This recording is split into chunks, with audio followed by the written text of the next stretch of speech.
ಹುಟ್ಟು ಕ್ರಿಶ್ಚಿಯನ್ ಇರ್ಬೋದು, ಚರ್ಚಿಗೆ ಹೋಗ್ಬೋದು, ಬೈಬಲ್ ಓದಿರ್ಬೋದು, ಬೈಬಲ್ ತಲೆ ಮೇಲೆ ಹೊತ್ಕೊಂಡು ತಿರುಗ್ಬೋದು, ಎಲ್ಲ ಮಾಡ್ಬೋದು. ಆದರೆ ಇದು ನಮಗೆ ಅರ್ಥ ಆಗಬೇಕು. ಅದೇ ಮೂಲ ಪಾಠ, ಅದೇ ನಮ್ಮ ಕ್ರೈಸ್ತ ವಿಶ್ವಾಸದ ಅಡಿಪಾಯ, foundation of your faith. Christian faith, Christian life, gospel is the foundation for your Christian faith and for your eternal life. ನಿನ್ನ ನಿತ್ಯತೆಗೆ ಆಧಾರ, ಅಡಿಪಾಯ ಶುಭ ಸಂದೇಶ. No gospel, no eternal life. No gospel, no Jesus. No gospel, no Jesus. ಶುಭ ಸಂದೇಶ ಇಲ್ವಾ? ಯೇಸು ಇಲ್ಲ. ಯೇಸು ಇಲ್ಲ ನಿನ್ನ ಜೀವನದಲ್ಲಿ. ಶುಭ ಸಂದೇಶ ಇಲ್ವಾ? ನಿತ್ಯ ಜೀವ ಇಲ್ಲ ನಿನಗೆ.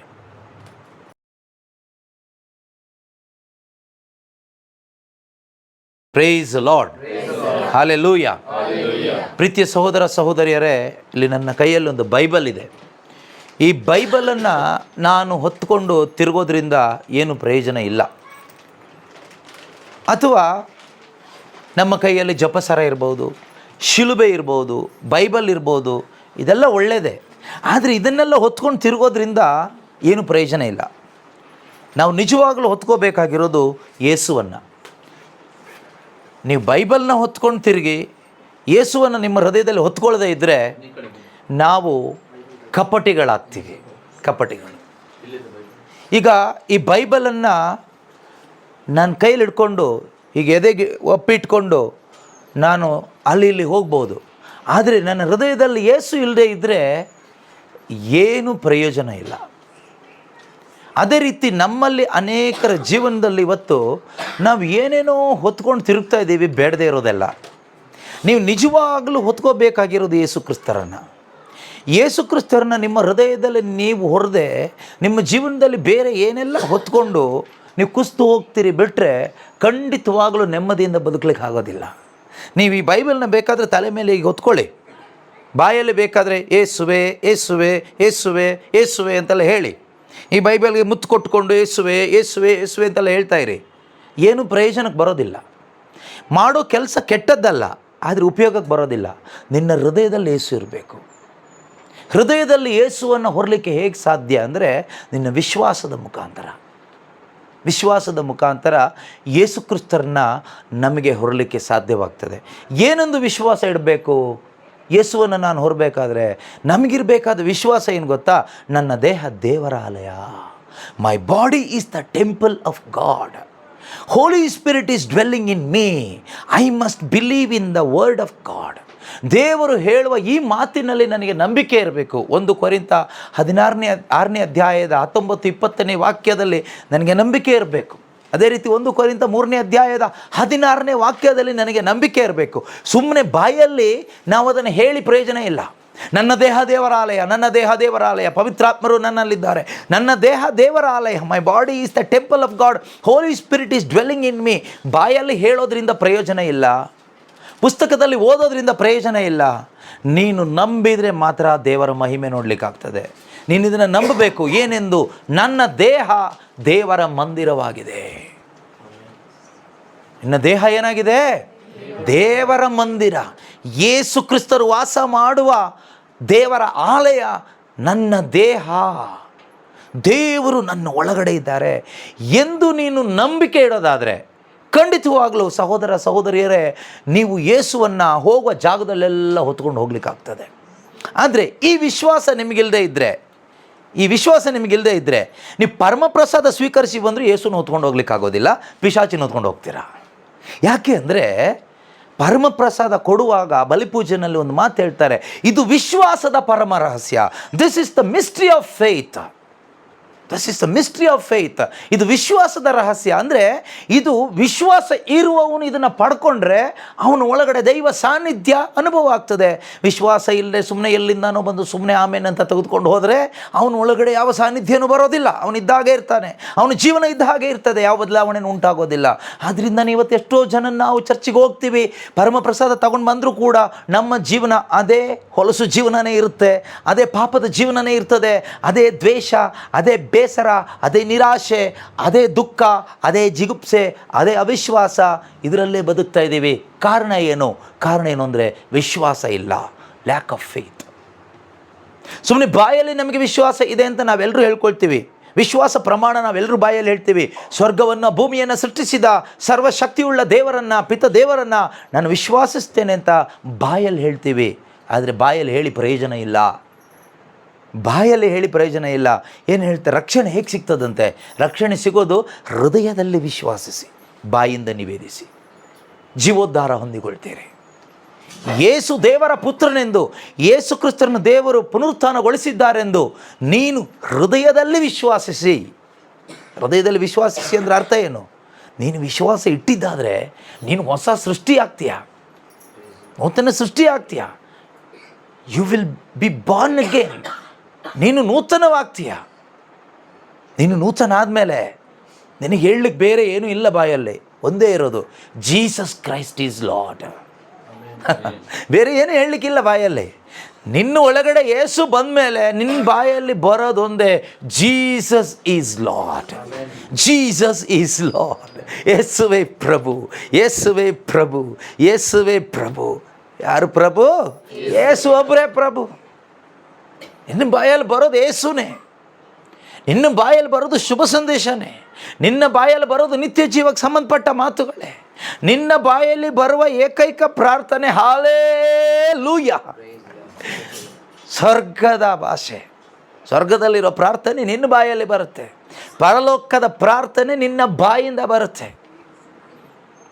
ಯಾವಾಗ? ಯೇಸು ಕ್ರಿಸ್ತರಲ್ಲಿ ನಿಜವಾಗಲೂ ವಿಶ್ವಾಸ ಇಟ್ಟರೆ ನಿನ್ನ ಬಾಯಲ್ಲಿ ಏನು ಬರುತ್ತೆ? ಹಲ್ಲೇಲೂಯಾ ಬರುತ್ತೆ. ಇವತ್ತು ಎಷ್ಟೋ ಜನ ಹಲ್ಲೇಲೂಯಾ ಹೇಳುವವ್ರನ್ನ ನಾವು ಬೇರೆ ಥರ ನೋಡ್ತೀವಿ. ಹಲ್ಲೇಲೂಯಾ ಅಂತ ಯಾರಾದರೂ ಜಾಸ್ತಿ ಹಲ್ಲೇಲೂಯಾ ಹೇಳಿಬಿಟ್ರೆ ಅವ್ರನ್ನ ನಾವು ಬೇರೆ ಥರ ನೋಡ್ತೀವಿ. ಕಥೋಲಿಕರು ಏನು ಮಾಡ್ತಾರೆ? ಕಥೋಲಿಕರು, ನಾವೆಲ್ಲ ಕಥೋಲಿಕ ಕ್ರೈಸ್ತರಲ್ವಾ? ಹಲ್ಲೇಲೂಯಾ ಜಾಸ್ತಿ ಹೇಳಿಬಿಟ್ರೆ ಅವರು ನ್ಯೂ ಲೈಫ್ ಅವರು, ಪ್ರೊಟೆಸ್ಟೆಂಟ್ ಅವರು, ಪೆಂಟೆಕಾಸ್ಟ್ ಅವರು ಅಂತ ಹೇಳಿಬಿಡ್ತೀವಿ. ಹಾಗಾದರೆ ಸ್ವರ್ಗದಲ್ಲಿರೋರೆಲ್ಲ ಪೆಂಟೆಕಾಸ್ಟಾ? ಸ್ವರ್ಗದಲ್ಲಿ ದೇವದೂತರೆಲ್ಲ ಪೆಂಟೆಕಾಸ್ಟ್ಗಳ? ಪ್ರೊಟೆಸ್ಟೆಂಟ್ಸಾ? ಎಂಥ ಹುಚ್ಚುತನ ನೋಡಿ ನಮ್ಮದು. ಸ್ವರ್ಗದಲ್ಲಿ ದೇವ್ರನ್ನ ಆರಾಧನೆ ಮಾಡೋದು ಏನಂತ ಹೇಳಿ ಆರಾಧನೆ ಮಾಡ್ತಾರಂತೆ? ಹಲ್ಲೇಲೂಯಾ. ಹಲ್ಲೇಲೂಯಾ ಅಂದರೆ ಅರ್ಥ ಏನು? ಹಲ್ಲೇಲ ಅಂದರೆ ದೇವರಿಗೆ ಮಹಿಮೆ ಆಗಲಿ ಅಂತ. ಹಲ್ಲೇಲೂಯಾ ಒಂದು ಹಿಬ್ರು ಪದ ಅಲ್ವಾ? ಗ್ರೀಕ್ ಪದನ, ಹಿಬ್ರು ಪದನ. ಸೊ ಹಲ್ಲೇಲೂಯಾ ಅಂದರೆ ದೇವರಿಗೆ ಮಹಿಮೆ ಆಗಲಿ, ದೇವರಿಗೆ ಸ್ತುತಿ ಆಗಲಿ. ನಿಮ್ಮ ಒಳಗಡೆ ದೇವರು ಬಂದ ಮೇಲೆ, ನಿಮ್ಮ ದೇಹ ದೇವರ ಆಲಯ ಆದಮೇಲೆ ದೇವಾಲಯದಲ್ಲಿ ಏನು ನಡೆಯುತ್ತೆ? ಆರಾಧನೆ ನಡೆಯುತ್ತೆ. ಸೊ ನಿಮ್ಮ ಬಾಯಲ್ಲಿ ಏನು ಬರುತ್ತೆ ಆವಾಗ? Hallelujah, hallelujah, hallelujah, hallelujah, hallelujah, hallelujah, hallelujah. ಆದರೆ ಇವತ್ತು ನಮ್ಮ ಬಾಯಲ್ಲಿ ಏನು ಬರ್ತಾ ಇದೆ? ಅದು ಒಂದು ಬಿಟ್ಟು ಬೇರೆ ಎಲ್ಲ ಬರ್ತಾ ಇದೆ. ಜೀವನ ಹಾಳಾಗೋಗುತ್ತೆ. ಸುಮ್ಮನೆ ನೆಪ ಹೇಳಿ ಪ್ರಯೋಜನ ಇಲ್ಲ. ನಾವು ಡೈಲಿ ಬೈಬಲ್ ಓದ್ತೀವಿ, ಬೈಬಲ್ಗೆ ಮುತ್ತು ಕೊಡ್ತೀವಿ, ಬೈಬಲ್ನ ದಿಮ್ ಥರ ಇಟ್ಕೊಂಡು ಮಲ್ಕೊಳ್ತೀವಿ, ಬೈಬಲ್ನ ಎದೆ ಮೇಲೆ ಇಟ್ಕೊಂಡು ಮಲ್ಕೊಳ್ತೀವಿ, 4 ದಿಕ್ಕಿಗೂ ಶಿಲ್ಬೆ ಕಟ್ಟಿದ್ದೀವಿ, ನೇತಾಕಿದ್ದೀವಿ. ಇದೆಲ್ಲ ಹೇಳಿ ಏನು ಪ್ರಯೋಜನ ಇಲ್ಲ. ನೀನು 4 ದಿಕ್ಕಿಗೂ ಶಿಲ್ಬೆ ನೇತಾಕಿನೂ ಪ್ರಯೋಜನ ಇಲ್ಲ, ಶಿಲ್ಬೆ ಮೇಲೆ ನೀನು ನೇತಾಡಿನೂ ಪ್ರಯೋಜನ ಇಲ್ಲ. ಏನು ಪ್ರಯೋಜನಕ್ಕೆ ಬರೋದಿಲ್ಲ. ಬೈಬಲ್ನ ತಲೆ ಮೇಲೆ ಇಟ್ಟರೂ ಪ್ರಯೋಜನ ಇಲ್ಲ, ಎದೆ ಮೇಲೆ ಇಟ್ಟರೂ ಪ್ರಯೋಜನ ಇಲ್ಲ. ಹಾರ್ಟ್ ಅಟ್ಯಾಕಾಗಿ ಸತ್ತೋಗೋ ಸಾಧ್ಯತೆ ಇದೆ. ಆದರೆ ಯೇಸುವನ್ನು ನಿನ್ನ ಒಳಗಡೆ ಹೊತ್ಕೋಬೇಕು. ಯೇಸು ಕ್ರಿಸ್ತನನ್ನು ನಿನ್ನ ಒಳಗಡೆ ಹೊತ್ಕೊಳ್ಳಿಕ್ಕಾಗುತ್ತೆ. ನಿನ್ನ ಒಳಗಡೆ ಪಾಪ ಹೊತ್ಕೊಳ್ಳಿಕ್ಕಾಗೋದಾದರೆ, ನಿನ್ನ ಒಳಗಡೆ ಈ ಲೋಕನ ಹೊತ್ಕೊಳ್ಳಿಕ್ಕೆ ಸಾಧ್ಯ ಆಗೋದಾದರೆ, ನಿನ್ನ ಒಳಗಡೆ ಟೆನ್ಷನ್ ಅಂತ ಹೇಳ್ತೀಯಲ್ವಾ? ಮಗನ ಬಗ್ಗೆ ಟೆನ್ಷನ್, ಮಗಳ ಬಗ್ಗೆ ಟೆನ್ಷನ್, ಅದ್ರ ಬಗ್ಗೆ ಟೆನ್ಷನ್, ಇದೆಲ್ಲ ಇಲ್ಲಿ ಹೊತ್ಕೊಳ್ಳಿಕ್ಕಾಗೋದಾದರೆ ಯೇಸುವನ್ನು ಹೊತ್ಕೊಳ್ಳಿಕ್ಕಾಗುತ್ತೆ. Simple. You are able to carry Jesus. If you are able to carry something else or anything, you can surely carry Jesus. ಆದರೆ ಏನು ಬೇಕು ನಮಗೆ? ಯೇಸುವನ್ನು ಹೊತ್ಕೊಳ್ಳಿಕ್ಕೆ ನಮಗೆ ವಿಶ್ವಾಸ ಹೊಂದಿದ್ರೆ ಸಾಕು. ಅದಕ್ಕೆ ಯೇಸು ಸ್ವಾಮಿ ಯೋಹಾನನ ಶುಭ ಸಂದೇಶ 21ನೇ ಅಧ್ಯಾಯ ಅನಿಸುತ್ತೆ, 20ನೇ ಅಧ್ಯಾಯದಲ್ಲಿ 29ನೇ ವಾಕ್ಯದಲ್ಲಿ ಆ ಥಾಮಸ್ಗೆ ಹೇಳ್ತಾರೆ, ಸಂತ ಥಾಮಸ್ರವರು ಯೇಸು ಸ್ವಾಮಿ ಪುನರುತ್ಥಾನ ಹೊಂದಿ ಪ್ರತ್ಯಕ್ಷರಾದಾಗ ಅವ್ರ ಜೊತೆಯಲ್ಲಿ, ಶಿಷ್ಯರ ಜೊತೆಯಲ್ಲಿ ಇರಲಿಲ್ಲ. ಆಗ ಅವ್ರು ಹೇಳ್ತಾರೆ, ನಾನು ನೋಡಿದೆ, ನಾನು ನಂಬೋದೇ ಇಲ್ಲ ಅಂತ ಹೇಳ್ತಾರೆ. ನಂಬ್ತಾರ? ನಾನು ಅದ್ಭುತ ಆಗದೆ ನಂಬೋದೇ ಇಲ್ಲ, ಅದ್ಭುತ ಆದ್ರೇ ನಾನು ನಂಬೋದು ಅನ್ನೋರು ಕೆಲವರಿದ್ದಾರೆ. ಏನು ಅದ್ಭುತ ಆಗುತ್ತೆ ಅಂತ ನಾನು ಯೇಸು ನಂಬಬೇಕು ಅಲ್ವಾ? ಸೊ ಅದ್ಭುತ ಆದರೆ ನಾವು ನಂಬ್ತೀವಿ. ಅದ್ಭುತ ಆಗಿ ನಂಬಲಿಕ್ಕೆ ನೀನೇ ಆಗಬೇಕಾ? ನೀನೇ ಆಗಬೇಕಾ? ಅದ್ಭುತ ಆದಮೇಲೆ ಯೇಸು ನಂಬಲಿಕ್ಕೆ ನೀನೇ ಆಗಬೇಕಾ? ಅಂಥ ನಂಬಿಕೆ ಅಲ್ಲ, ಅದು ಮೂಢನಂಬಿಕೆ ಅಂತ ಹೇಳ್ಬೋದು ಬೇಕಾದರೆ. ಸೊ ಯೇಸು ಏನು ಹೇಳ್ತಾರೆ ಥಾಮಸ್ಗೆ? ಯೇಸು ಅವನಿಗೆ ನನ್ನನ್ನು ಕಂಡಿದ್ದರಿಂದ ತಾನೇ ನಿನಗೆ ವಿಶ್ವಾಸ ಹುಟ್ಟಿತು. ಕಾಣದೆ ವಿಶ್ವಾಸಿಸುವವರು ಧನ್ಯರು. ಹಲ್ಲೆಲೂಯ. ನಾವೆಲ್ಲ ಹುಚ್ಚರ ಹಲ್ಲೆಲೂಯ ಹೇಳಲಿಕ್ಕೆ ಕಾರಣ ಏನು ಗೊತ್ತಾ? ನಮಗೆ ಯೇಸು ಕಾಣಿಸ್ತಾ ಇಲ್ಲ, ಆದರೆ ನಾವು ನಂಬ್ತಾ ಇದ್ದೀವಿ ಯೇಸು ಇಲ್ಲಿದ್ದಾರೆ ಅಂತ. ಅದಕ್ಕೆ ಯಾರನ್ನೂ ಮೈಂಡ್ ಮಾಡದೆ ಹಲ್ಲೆಲೂಯ ಅಂತ ಸಂತೋಷವಾಗಿ ಅವ್ರನ್ನ ಆರಾಧನೆ ಮಾಡ್ತಾ ಇದ್ದೀವಿ. ನಾವು ಧನ್ಯರು. ಕೆಲವರಿಗೆ ಹೀಗೆ ನೋಡ್ತಾ ಇದ್ದಾರೆ, ಇವ್ರು ಏನು ಮಾಡ್ತಾ ಇದ್ದಾರೆ, ಇವ್ರಿಗೇನಾಗಿದೆ? 3-4 ಜನ ಮಾತ್ರ ಶಬ್ದ ಮಾಡಿ ಕೈ ತಟ್ಟಿ ಆರಾಧನೆ ಮಾಡ್ತಾ ಇದ್ದಾರೆ. ನಾವು ಡೀಸೆಂಟಾಗಿ ಆರಾಧಿಸುವವರು. ನೀವು ಡೀಸೆಂಟಾಗಿ ಬದುಕಿ ಹೊತ್ಕೊಂಡು ಸತ್ತೋಗ್ತೀರ. ನಿಮ್ಮ ಈ ಡೀಸೆನ್ಸಿ ಎಲ್ಲ ದೇವ್ರ ಮುಂದೆ ಇಟ್ಕೋಬೇಡಿ. ಅದು ಏನಿದ್ರೂ ಫರಿಸಾಯರು ಧರ್ಮಶಾಸ್ತ್ರಿಗಳ ಥರ ಇರೋರು ಇದ್ದಾರಲ್ಲ, ಅಂಥವ್ರ ಮುಂದೆ ಇಟ್ಕೊಳ್ಳಿ. ಯೇಸು ಮುಂದೆ ಚಿಕ್ಕ ಮಕ್ಕಳಾಗಿ, ಅಂದರೆ ವಿಶ್ವಾಸದಲ್ಲಿ ಬನ್ನಿ. ದೇವರನ್ನು ಆರಾಧಿಸುವಾಗ ದೇವರನ್ನ ನೋಡಿ ಆರಾಧಿಸಿ. ಯೇಸು ಇಲ್ಲಿದ್ದಾರೆ. ಯೇಸು ಇರುವಾಗ ನಾವೇನು ಮಾಡಬೇಕು? ಆರಾಧನೆ ಮಾಡಬೇಕು, ಅವ್ರನ್ನ ಹೊಗಳಬೇಕು, ಕೊಂಡಾಡಬೇಕು, ಅನುಭವಿಸಬೇಕು. ದೇವರನ್ನ ಆರಾಧನೆಯಲ್ಲಿ ನಿನಗೆ ಅನುಭವಿಸ್ಲಿಕ್ಕೆ ಆಗಿಲ್ಲ ಅಂದರೆ ನಿನ್ನ ತಲೆ ಮೇಲೆ ಯಾರು ಕೈ ಇಟ್ಟರು ಏನು ಪ್ರಯೋಜನ ಇಲ್ಲ. ಯಾಕೆ ಅಂದರೆ ನಿನ್ನ ಹೃದಯ ಬಂಡೆ ಥರ ಇದೆ. ಬಂಡೆ ಥರ, ಕಲ್ಲು ಬಂಡೆ ಥರ ಅವಿಶ್ವಾಸ, ಮೂಢನಂಬಿಕೆ, ಸ್ವಾರ್ಥ ತುಂಬಿರುವ ನಿನ್ನ ಆ ಹೃದಯದ ಪರಿಸ್ಥಿತಿ ಹೀಗಿರುವಾಗ ನಿನ್ನ ತಲೆ ಮೇಲೆ ಸ್ವತಃ ಯೇಸುನೇ ಬಂದು ಕೈ ಇಟ್ಟರು ಏನು ಪ್ರಯೋಜನ ಆಗಲ್ಲ, ಏನೂ ಕೆಲಸ ಆಗಲ್ಲ. ಇದು ಸರಿಯಾಗಬೇಕು. ಒಳಗಡೆ ಇರ್ತಕ್ಕಂಥ ಈ ಬಂಡೆ ಹೋಗಬೇಕು. ಯಾವ ಬಂಡೆ? ಅವಿಶ್ವಾಸದ ಬಂಡೆ. ನಮ್ಮಲ್ಲಿ ಅನೇಕರಲ್ಲಿ ಏನಂದರೆ ಅವಿಶ್ವಾಸದ ಬಂಡೆ ಇದೆ, ಇವತ್ತು ಮೂಢನಂಬಿಕೆ ಬಂಡೆ ಇದೆ. ಇದು ಹೋಗಬೇಕು. ನಮ್ಮ ಒಳಗಡೆ ವಿಶ್ವಾಸ ಬರಬೇಕು. ಆಗ ನಿನ್ನ ತಲೆ ಮೇಲೆ ಯಾರು ಕೈ ಇಡೋದು ಬೇಡ, ತನ್ನಷ್ಟಕ್ಕೆ ತಾನೇ ಎಲ್ಲ ಒಳ್ಳೆಯದಾಗ್ತಾ ಹೋಗುತ್ತೆ. ಈಗ ನಿನ್ನ ತಲೆ ಮೇಲೆ ಊರಲ್ಲಿರೋ ಎಲ್ಲ ಪಂಡಿತರು ಕೈ ಇಟ್ಟರು, ಪುಣ್ಯಾತ್ಮರು ಕೈ ಇಟ್ಟರು, ಒಳ್ಳೆಯದಾಗ್ತಾ ಇಲ್ಲ. ಎಲ್ಲೆಲ್ಲಿ ಮಂತ್ರಿಸ್ಕೊಂಡು ಬಂದಿರೋ ಎಣ್ಣೆಗಳು, ಉಪ್ಪುಗಳು, ಕಾಳು, ಬೇಳೆ ಎಲ್ಲ ಇದೆ. ಏನು ತಿಂದರು, ಎಷ್ಟು ಹಚ್ಕೊಂಡ್ರು, ಏನು ಮಾಡಿದರು, ಏನೂ ಚೇಂಜ್ ಆಗ್ತಾಯಿಲ್ಲ. ಯಾವುದಕ್ಕೂ ನೀನು ಚೇಂಜ್ ಮಾಡೋಕ್ಕಾಗಲ್ಲ. ನಿನ್ನ ಹೃದಯದ ಒಳಗಡೆ ಈ ಶುಭ ಸಂದೇಶದ ಬೆಳಕು ಬಂದರೆ, ಈ ಬೆಳಕಿಗೆ ನಿನ್ನ ಹೃದಯನ ಓಪನ್ ಮಾಡಿ ಕೊಟ್ಬಿಟ್ರೆ, ಈ ಬೆಳಕು ನಿನ್ನ ಒಳಗಡೆ ಇರುವ ಕತ್ಲೆನೆಲ್ಲ ಒದ್ದು ಓಡಿಸುತ್ತೆ. ಆಗ ನೀನು ಬೆಳಕಿನ ಮಗನಾಗ್ತೀಯ, ಬೆಳಕಿನ ಮಗಳಾಗ್ತೀಯ. ಆಗ ನಿನಗೆ ಕಣ್ಣು ಕಾಣಿಸುತ್ತೆ. ಯಾವ ಕಣ್ಣು? ಒಳಗಡೆ ಒಂದು ಕಣ್ಣಿದೆಯಲ್ಲ, ಈ ಮನೋನೇತ್ರಗಳು ತೆರೆಯಲ್ಪಡ್ತದೆ. ಇದು ತೆರೆಯಲ್ಪಟ್ಟರೆ ನಿನಗೆ ಹೋದಲ್ಲೆಲ್ಲ ಯೇಸು ಕಾಣ್ತಾರೆ, ಇದ್ದಲ್ಲೆಲ್ಲ ಯೇಸು ಕಾಣ್ತಾರೆ. ಈಗ ಯೇಸು ಮುಂದೆ ಹೋಗಿ ನಿಂತ್ಕೊಂಡ್ರು ನಿಂಗೆ ಯೇಸು ಕಾಣಲ್ಲ. ಯೇಸುನೇ ಬಂದು ನಿನ್ನ ಮುಂದೆ ನಿಂತ್ಕೊಂಡ್ರು ಏಸಪ್ಪ ಎಲ್ಲಪ್ಪ ಇದೆಯಾ ಅಂತೀವಿ ಅಲ್ವಾ? ಯಾಕೆ ಹೇಳಿ? ಈಗ ನಿಮ್ಮ ಒಳಗಡೆ ಅಂಧಕಾರ ಇದೆ, ಕತ್ತಲೆ ಇದೆ. ಯಾವ ಕತ್ತಲೆ? ಅವಿಶ್ವಾಸ, ಮೂಢನಂಬಿಕೆ.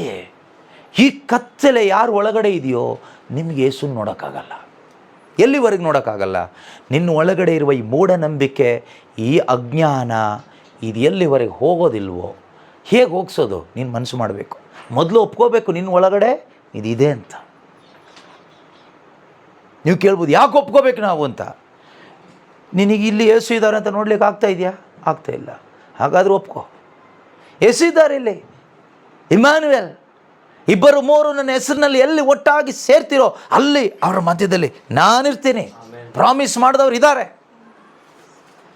ಅವನ ಗ್ಯಾರಂಟಿಲೇ ಸಂತೋಷವಾಗಿ ನಾನು ಹೇಳ್ತಾ ಇರೋದು. ಅವರಿದ್ದಾರೆ ಇಲ್ಲಿ. ಅವ್ರು ಹೇಗಿದ್ದಾರೆ? ನಾನು ಹೇಗಿದ್ದೀನೋ ಹಾಗೆ ಇದ್ದಾರೆ ಅವರು. ಯಾಕೆಂದರೆ ಅವರು ಮನುಷ್ಯ ನಮ್ಮನ್ನು ಸೃಷ್ಟಿ ಮಾಡಿದ್ದು ಯಾರು ಹೋಲಿಕೆಯಲ್ಲಿ? ಅವರ ಹೋಲಿಕೆಯಲ್ಲಿ ಸೃಷ್ಟಿ ಮಾಡಿದ್ದಾರೆ. ಹಾಗಾದರೆ ಅವರು ಒಬ್ಬ ಮನುಷ್ಯನಾಗಿ ನಮ್ಮ ಮಧ್ಯದಲ್ಲಿದ್ದಾರೆ, ಒಬ್ಬ ವ್ಯಕ್ತಿಯಾಗಿ ನಮ್ಮ ಮಧ್ಯದಲ್ಲಿದ್ದಾರೆ, ಒಬ್ಬ ಶಕ್ತಿ ಉಳ್ಳ ವ್ಯಕ್ತಿಯಾಗಿ ನಮ್ಮ ಮಧ್ಯದಲ್ಲಿದ್ದಾರೆ. ಸರ್ವಶಕ್ತ ದೇವರಾಗಿ ನಮ್ಮ ಮಧ್ಯದಲ್ಲಿದ್ದಾರೆ. ಅಭಿಷಿಕ್ತನಾಗಿ ನಮ್ಮ ಮಧ್ಯದಲ್ಲಿದ್ದಾರೆ. ರಕ್ಷಕನಾಗಿ ನಮ್ಮ ಮಧ್ಯದಲ್ಲಿದ್ದಾರೆ. ಜೀವಿಸುವ ದೇವರಾಗಿ ನಮ್ಮ ಮಧ್ಯದಲ್ಲಿದ್ದಾರೆ. ನಮ್ಮ ಪ್ರಭುವಾಗಿ ನಮ್ಮ ಮಧ್ಯದಲ್ಲಿದ್ದಾರೆ. ಇಮ್ಯಾನುವೇಲ್, ದೇವರು ನಮ್ಮೊಂದಿಗೆ ಇದ್ದಾರೆ. ಅದೇ ನಮ್ಮ ಸಂತೋಷ. ನೀವೇನಾದರೂ ನನಗೆ ಕೇಳೋದಾದರೆ ನಿಮ್ಮ ಸಂತೋಷಕ್ಕೆ ಕಾರಣ ಏನು ಕೇಳಿದರೆ, ಯೇಸು ನನ್ನ ಜೊತೆಯಲ್ಲಿರೋದೇ ಸಂತೋಷಕ್ಕೆ ಕಾರಣ. ಬೇರೆ ಏನೂ ಇಲ್ಲ. ಬೇರೆ ಏನು ಬೇಡವಾ? ಏನು ಬೇಕಾಗಿಲ್ಲ ನಿಜವಾಗಲೂ. ಹಾಗಾದರೆ ಏನು ಬೇಡವಾ? ಏನು ಬೇಕಾಗಿಲ್ಲ. ಏನು ಬೇಕು? ಏನು ಬೇಕು ಹೇಳಿ? ನಿನಗೆ ಯೇಸು ನಿನ್ನ ಜೊತೇಲಿ ಇಲ್ವಾ? ಯೇಸು ಇರ್ಲಿಕ್ಕೆ ಬಯಸ್ತಾ ಇದ್ದಾರೆ. ನಿನಗೆ ವಿಶ್ವಾಸ ಇಲ್ವಾ ಯೇಸು ನನ್ನ ಜೊತೇಲಿದ್ದಾರಂತ? ನಿನಗೇನಿದ್ರೂ ತೃಪ್ತಿ ಆಗಲ್ಲ. ನೀನು ಕೊರತೆ ಹೇಳೋದು ಬಿಡೋದು ಇಲ್ಲ, ನಿನ್ನ ಕಣ್ಣೀರು ಸುರಿಸೋದು ಬಿಡೋದು ಇಲ್ಲ, ನಿನ್ನ ಮನಸ್ಸಿನ ಭಾರ ಇಳಿಯೋದು ಇಲ್ಲ, ನಿನ್ನ ಕಂಪ್ಲೇಂಟ್ ಸ್ವಭಾವ ನಿಲ್ಲಿಸೋದು ಇಲ್ಲ, ಗೊಣಗೊಟ್ಟೋದು ನಿಲ್ಲಿಸೋದು ಇಲ್ಲ, ಬೇಜಾರು ಮಾಡ್ಕೊಳ್ಳೋದು ನಿಲ್ಲಿಸೋದು ಇಲ್ಲ, ಹರಕೆ ಕಟ್ಕೊಳ್ಳೋದು ನಿಲ್ಲಿಸೋದು ಇಲ್ಲ, ತಲೆ ಬಳಸ್ಕೊಳ್ಳೋ ಬಿಸ್ನೆಸ್ ನಿಲ್ಲಿಸೋದು ಇಲ್ಲ, ಕಾಣಿಕೆ ಕೊಡೋ ಬಿಸ್ನೆಸ್ ನಿಲ್ಲಿಸೋದು ಇಲ್ಲ. ಅದರಿಂದ ಪ್ರೀತಿಯ ಸಹೋದರ ಸಹೋದರಿಯರೇ, ಯೇಸು ನಿನ್ನ ಜೊತೆಗಿದ್ದಾರೆ ಎಂದು ನೀನು ನಂಬೋದಾದರೆ ಅಷ್ಟೇ ನಿನಗೆ ಶಾಂತಿ ಕೊಡುತ್ತೆ. ಅದು ನಿನಗೆ ಶಾಂತಿ ಕೊಡುತ್ತೆ, ಅದು ನಿನಗೆ ಸಮಾಧಾನ ಕೊಡುತ್ತೆ, ಅದು ನಿನಗೆ ಸಂತೃಪ್ತಿ ಕೊಡುತ್ತೆ. ಯಾವ ಚಿಂತೆನೂ ಮಾಡೋಕ್ಕೆ ಹೋಗಲ್ಲ. ಚಿಂತೆ ಬರಲ್ಲ ಅಂತ ನಾನು ಹೇಳ್ತಾ ಇಲ್ಲ, ಎಲ್ಲ ಚಿಂತೆನೂ ಬರುತ್ತೆ. ಆದರೆ ಆ ಚಿಂತೆಯಲ್ಲಿ ನೀನು ಚಿತೆಯಾಗಿ ಹೋಗೋದಿಲ್ಲ, ಹೆಣ ಆಗಿ ಹೋಗೋದಿಲ್ಲ. ಕೆಲವು ನಾವು ಜೀವಂತವಾಗಿದ್ದೀವಿ, ಆದರೆ ಹೆಣಗಳ ಥರ ಆಗಿಬಿಟ್ಟಿದ್ದೀವಿ. ಹೇಗೆ? ಚಿಂತೆ ಮಾಡಿ ಮಾಡಿ ಮಾಡಿ ಮಾಡಿ ಮಾಡಿ ಇನ್ನೂ ಬದುಕಿದ್ದೀವಿ ಅಂದರೆ ದೇವರ ಕರುಣೆ. ನೀವೇ ಹೇಳ್ತೀರಿ ಕೆಲವರು, ಯಾವತ್ತೋ ಸಾಯಬೇಕಾಗಿತ್ತು ಬ್ರದರ್, ಆದರೆ ಉಳ್ಕೊಂಡಿದ್ದೀನಿ, ದೇವರು ಉಳಿಸಿದ್ದಾರೆ. ಹೌದು, ಕರೆಕ್ಟು. ನೀನು ಯಾವತ್ತೋ ಸಾಯಬೇಕಾಗಿತ್ತು. ನೀನು ಮಾಡ್ತಾ ಇರೋ ಚಿಂತೆಗೆ, ನಿನ್ನ ಈ ಕೊರಗಿಗೆ ನೀನು ಯಾವತ್ತೋ ಸತ್ತು ಹೋಗಬೇಕಾಗಿತ್ತು. ಆತ್ಮಹತ್ಯೆ ಮಾಡಿಕೊಂಡು, ಅಥವಾ ಪೇಷಂಟ್ ಆಗಿನೋ, ಮಾನಸಿಕ ರೋಗಿ ಆಗಿನೋ, ಅಥವಾ ನೇಣು ಹಾಕ್ಕೊಂಡೋ ಹೇಗೋ ಸಾಯಬೇಕಾಗಿತ್ತು. ಕೆಲವರು ಟ್ರೈ ಮಾಡಿರ್ಬೋದು. ಆದರೆ ಉಳಿದಿದ್ದೀನಿ ಅಂತ ನೀವು ಹೇಳೋದಾದರೆ ದೇವರ ಕರುಣೆಯಿಂದ ದೇವರು ಉಳಿಸಿದ್ದಾರೆ. ಯಾಕೆ ಗೊತ್ತಾ? ಅವ್ರನ್ನ ತಿಳ್ಕೊಳ್ಳಿಕ್ಕೆ, ಅವ್ರನ್ನ ಅರಿತುಕೊಂಡು, ಅವ್ರನ್ನ ತುಂಬಿಸ್ಕೊಂಡು ಅವ್ರ ಜೊತೆಯಲ್ಲಿ ಬದುಕಲಿಕ್ಕೆ ನಿನ್ನನ್ನು ಉಳಿಸಿದ್ದಾರೆ. ನೀನೇನೋ ಒಳ್ಳೆ ಮನುಷ್ಯ ಅಂತ ಉಳಿಸಿದ್ದಲ್ಲ, ಆಯಿತಾ? ಅಥವಾ ಯಾರ್ದೋ ಪ್ರಾರ್ಥನೆಯಿಂದ ಏನು ಉಳ್ಕೊಂಡಿಲ್ಲ, ದೇವರ ಕರುಣೆ ನಿನ್ನನ್ನು ಉಳಿಸಿದೆ. ಇನ್ನು ಮೇಲಾದರೂ ಆ ದೇವರನ್ನ ತಿಳ್ಕೊ, ಇನ್ನು ಮೇಲಾದರೂ ಆ ದೇವರನ್ನ ಹೊತ್ಕೊ, ಇನ್ನು ಮೇಲಾದರೂ ಆ ಒಂದು ಪರಲೋಕದ ಮಹಿಮೆಯನ್ನು ಇಲ್ಲಿ ಅನುಭವಿಸುವಂಥ, ಸ್ವರ್ಗನ ಅನುಭವಿಸ್ಲಿಕ್ಕೆ ದೇವರು ನಿನ್ನನ್ನು ಇಟ್ಟಿದ್ದಾರೆ. ಯಾಕೆ ಇಟ್ಟಿದ್ದಾರೆ? ಏನು ಅನುಭವಿಸ್ಲಿಕ್ಕೆ? ನರಕ ಅನುಭವಿಸ್ಲಿಕ್ಕಲ್ಲ, ಸ್ವರ್ಗ ಅನುಭವಿಸ್ಬೇಕು. ಸ್ವರ್ಗ. ನೀವೆಲ್ಲರೂ ಸುಮ್ಮನೆ ಈ ಪ್ರಾರ್ಥನೆಗಳಿಗೆ ಬಂದು ಹೋಗಿ ಏನು ಪ್ರಯೋಜನ ಇಲ್ಲ, ಆಯಿತಾ? ಸುಮ್ಮನೆ ಬೈಬಲ್ ಓದ್ಕೊಂಡು ಚರ್ಚಿಗೆ ಹೋಗಿ, ಧ್ಯಾನಕ್ಕೆ ಹೋಗಿ, ಅಲ್ಲಿ ಹೋಗಿ ಮೈಲ್ಸಂದ್ರ ಧ್ಯಾನಕ್ಕೆ ಬಂದು, ಅಲ್ಲೆಲ್ಲೋ ನೈಟ್ ವಿಸಿಲ್ಗೆ ಹೋಗಿ, ಇನ್ನೆಲ್ಲೋ ಒಂದು ಕಡೆ 3 ದಿನ ಧ್ಯಾನಕ್ಕೆ ಹೋಗಿ, ಮಂಗಳೂರಿಗೆ ಧ್ಯಾನಕ್ಕೆ ಬಂದು, ಇನ್ನೊಂದು ಕಡೆ ಧ್ಯಾನಕ್ಕೆ ಬಂದು ಏನು ಪ್ರಯೋಜನ ಇಲ್ಲ. ನೀವೆಲ್ಲೇ ಹೋಗಿ ಎಲ್ಲೇ ಬನ್ನಿ, ಸ್ವರ್ಗ ಅನುಭವಿಸ್ಬೇಕು. You must experience heaven. ಸ್ವರ್ಗನ ಅನುಭವಿಸ್ಲಿಕ್ಕಾಗತ್ತಾ? ಆಗತ್ತೆ. ಸತ್ತ ಮೇಲಲ್ಲ, ಈಗ ಬದುಕುವಾಗ. ಸ್ವರ್ಗನ ಅನುಭವಿಸೋದಂದ್ರೆ ಏನು ಅಂತ ಕೇಳಿದ್ರೆ, ಯೇಸುವನ್ನು ಅನುಭವಿಸೋದೇ ಸ್ವರ್ಗವನ್ನು ಅನುಭವಿಸೋದು. Experiencing the presence of God, presence of Jesus is nothing but experiencing the heaven. ಸ್ವರ್ಗನ ಅನುಭವಿಸೋದಂದ್ರೆ ಏನು? ಯೇಸುವಿನ ಸಾನ್ನಿಧ್ಯವನ್ನು ನನ್ನಲ್ಲಿ ಅನುಭವಿಸುವುದೇ ಸ್ವರ್ಗವನ್ನು ಅನುಭವಿಸೋದು. ಆ ಸ್ವರ್ಗದ ಅನುಭವ ನಿನಗೆ ಸಿಕ್ಕಿದ ಮೇಲೆ ನೀನು ಕೊಚ್ಚೆ ಗುಂಡಿಯ ಅನುಭವಕ್ಕೆ ಆಸೆ ಪಡೋದಿಲ್ಲ. ನನಗೆ ಲೋಕದಲ್ಲಿ ಅದಿಲ್ಲ, ಇದಿಲ್ಲ, ಅವರಿಲ್ಲ, ಇವರಿಲ್ಲ, ಅವ್ರು ಬೇಜಾರು ಮಾಡ್ಕೊಳ್ತಾರೆ, ಇವರು, ಯಾರನ್ನು ಮೆಚ್ಚಿಸ್ಲಿಕ್ಕೆ ನೀನು ಬದುಕೋದಿಲ್ಲ. ಯಾರು ಮೆಚ್ಚಿಸ್ಬೇಕು? ಇವ್ರನ್ನ ಮೆಚ್ಚಿ ನನಗೇನು ಸಿಗುತ್ತೆ? ಇವ್ರನ್ನ ಮೆಚ್ಚಿ ನಮಗೇನು ಸಿಗುತ್ತೆ?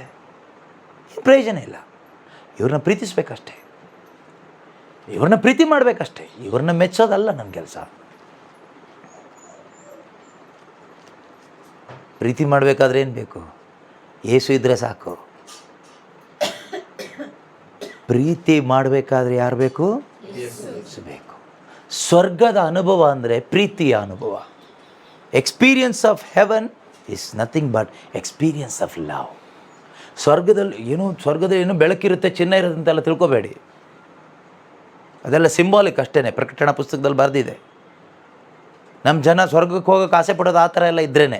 ಚಿನ್ನದ ದಾರಿ ಇದೆ, ಚಿನ್ನದ ಮರ ಇದೆ, ಅಲ್ಲಿ ಏನೇನೋ ಸಿಗುತ್ತೆ ಅಂದರೆ ಹಂಗಾದ್ರೆ ನಾನು ಸ್ವರ್ಗಕ್ಕೆ ಹೋಗಬೇಕು ಚಿನ್ನದ ಆಸೆಯಿಂದ. ಹಾಗಾದರೂ ಸ್ವರ್ಗಕ್ಕೆ ಬರಲಿ ಅಂತ. ಯಾಕೆಂದರೆ ಬಂಗಾರಕ್ಕಿಂತಲೂ ಅಮೂಲ್ಯವಾಗಿದ್ದು ಯೇಸು, ದೇವರ ಸಾನ್ನಿಧ್ಯ, ಯೇಸುವಿನ ಪ್ರೀತಿ. ಅದು ಇವತ್ತು ನಮಗೆ ಬೇಕು. ಅದು ಇವತ್ತು ನಮ್ಮೊಬ್ಬೊಬ್ಬರಿಗೂ ಬೇಕು. ನಮ್ಮೊಳಗಡೆ ಇದಿಲ್ಲ ಇವತ್ತು. ಯಾಕೆ ಇಲ್ಲ ಅನ್ನೋದಕ್ಕೆ ಒಂದು ಉತ್ತರ ನಾವಿವತ್ತು ಸರಿಯಾಗಿ ಈ ಬೈಬಲ್ನಲ್ಲಿ ಇರುವ ಶುಭ ಸಂದೇಶವನ್ನು ಅರ್ಥ ಮಾಡಿಕೊಂಡಿಲ್ಲ.